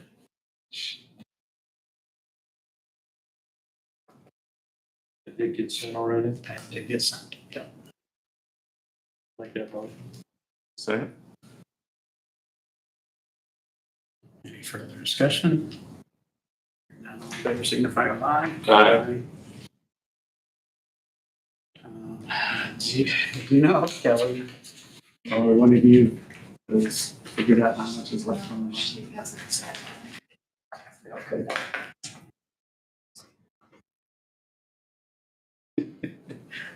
I'm relatively confident there's enough to cover that. Yes, Huh? I think you're right. And if not, I think we need to find a place for it. Yeah. So. So it's, this price been accepted by the seller? Well, we haven't made the offer. Okay. This is the offer. Yeah. So we did have 2 surveys done. This would be, equal amounts, correct? 50%, yeah, divided the 2 by 2, yeah.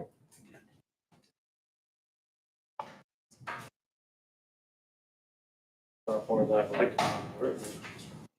Well, so if they don't buy it. Yeah. Good luck for half that. Your motion? I'll make a motion. I'll move to approve the purchase. A second.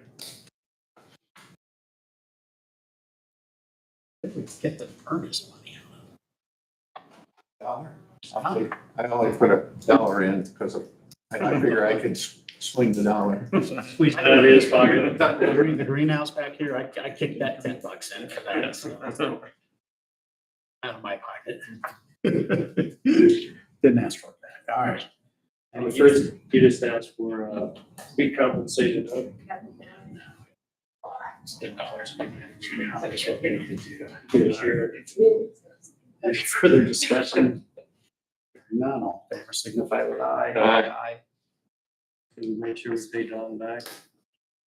Yeah, you got it. I'll get it one way or the other. You got invoices. Okay, where do I sign? Do I just sign this one? Here.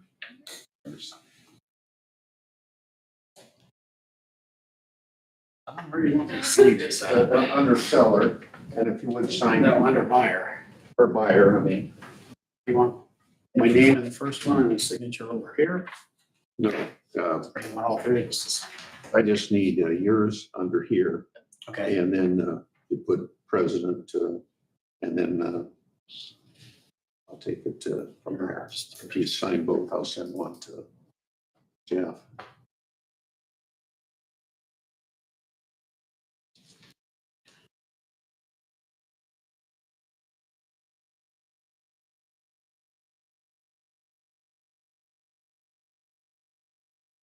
okay, we got that done.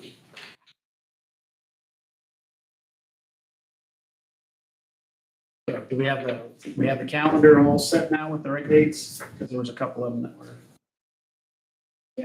We should all be good now. We moved a couple of them to like a Wednesday and a Monday or something, Wednesday? Yeah. Wednesday. We have election days on there.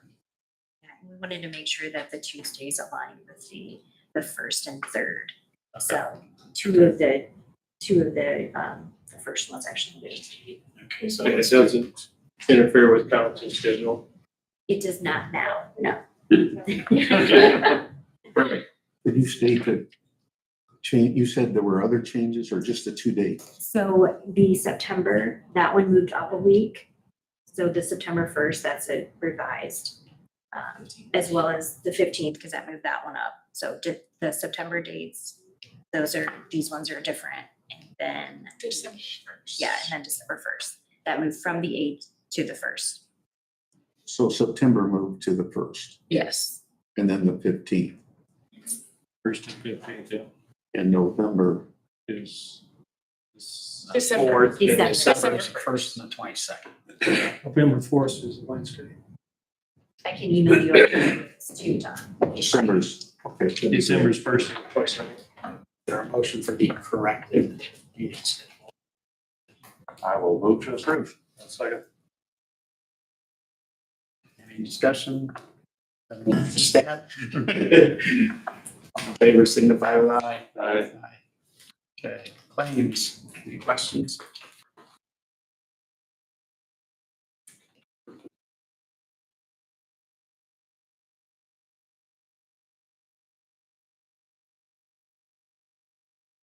Motion to approve AP claims for $509,398.07, as well as item A, B, C, E, and E.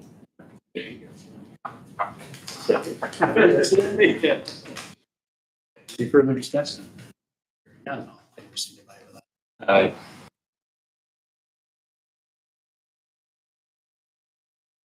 Did you approve this Julian Earthworks? I mean, We took it under advisement. okay. You want to try to get another bid, or I don't know, we will. why don't we just improve it? I mean, We did, I probably should approve it just so, because if we do a result of that. Yeah, we're Yeah, under it's gonna contract. snow next week. Well, we're under contract till the end of the year. Yeah. This No. starts January 1. All that because they start seasonal, I thought. I think that's true. I thought it was seasonal. Remember, we had the discussion last year. Well, last year, because there's some confusion, because it was to the end of the year. I think it starts this year. Say seasonal or January 1? No, it starts in 25. That's 2025, 26 season. So I see, mean, it takes effect as soon as they approve it. It's some community until next year. Previous year. yeah, it's seasonal. That's Okay. Yeah, I think so. Address it or not? Look at it.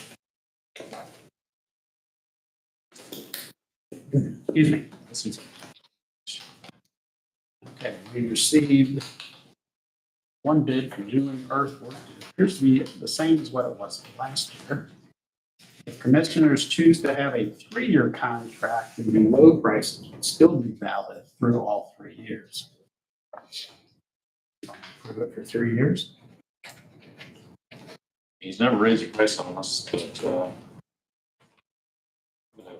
doing that, so the price.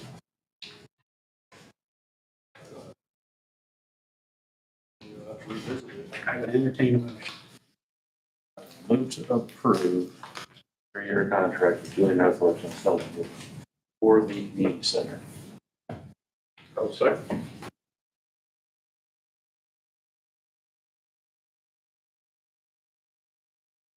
It includes more than just the community center. Oh, that's right. It includes EMS, it includes the parking lots. For the, For the county. Just so we have that on record, we understand that. Okay with that, right? Yes. Aye. Good on that.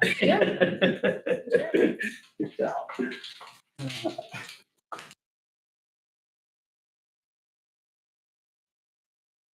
Anything else to come before us, gentlemen? I have some things. Okay.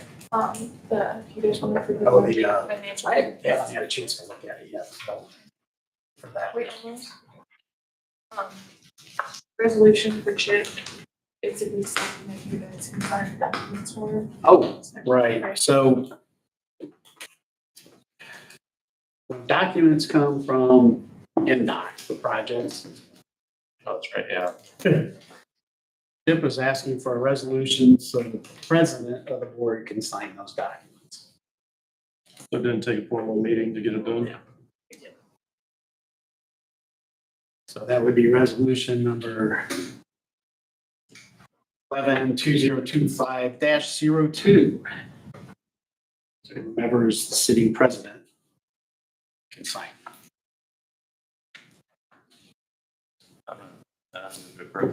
I'll second. Right. Any further discussion? Hearing none, all in favor, signify with aye. Aye. Stay to it. I know. Guys are having too much fun. I know. Well, we are, but. Now that you get property sold, you can use the excuse of, so now you got your property sold, you can use the excuse to get too busy next year. Well, I can't. You recommend. Yeah, they said to build a garage. Yeah, that's right. I am. Why didn't I have one of those things there too? Yeah, I mean, what did we find out on the commissioners that? You said caucus day? Yeah, So he emailed this morning, he sent a copy of the invoice and it had been sent to the commissioners in January. So we had never seen it, it didn't come to Okay. us. So we have it now, we just got it this morning and I can go ahead and pay that. So they sent it to all three of us? it was an It invoice. was an invoice, Well, it's been paid so 2 years. Yeah, For what? for the Oh. mayor's commissioner's office. But I do know we approve it. We approve it when we do our, the boards and stuff we're on for the payment Yeah. for those, like ICC and AIC and Yeah, those. he sent the invoice and didn't send it to them and we didn't forward to them. No, They right, never saw it to pay. right, I- Yeah. yeah.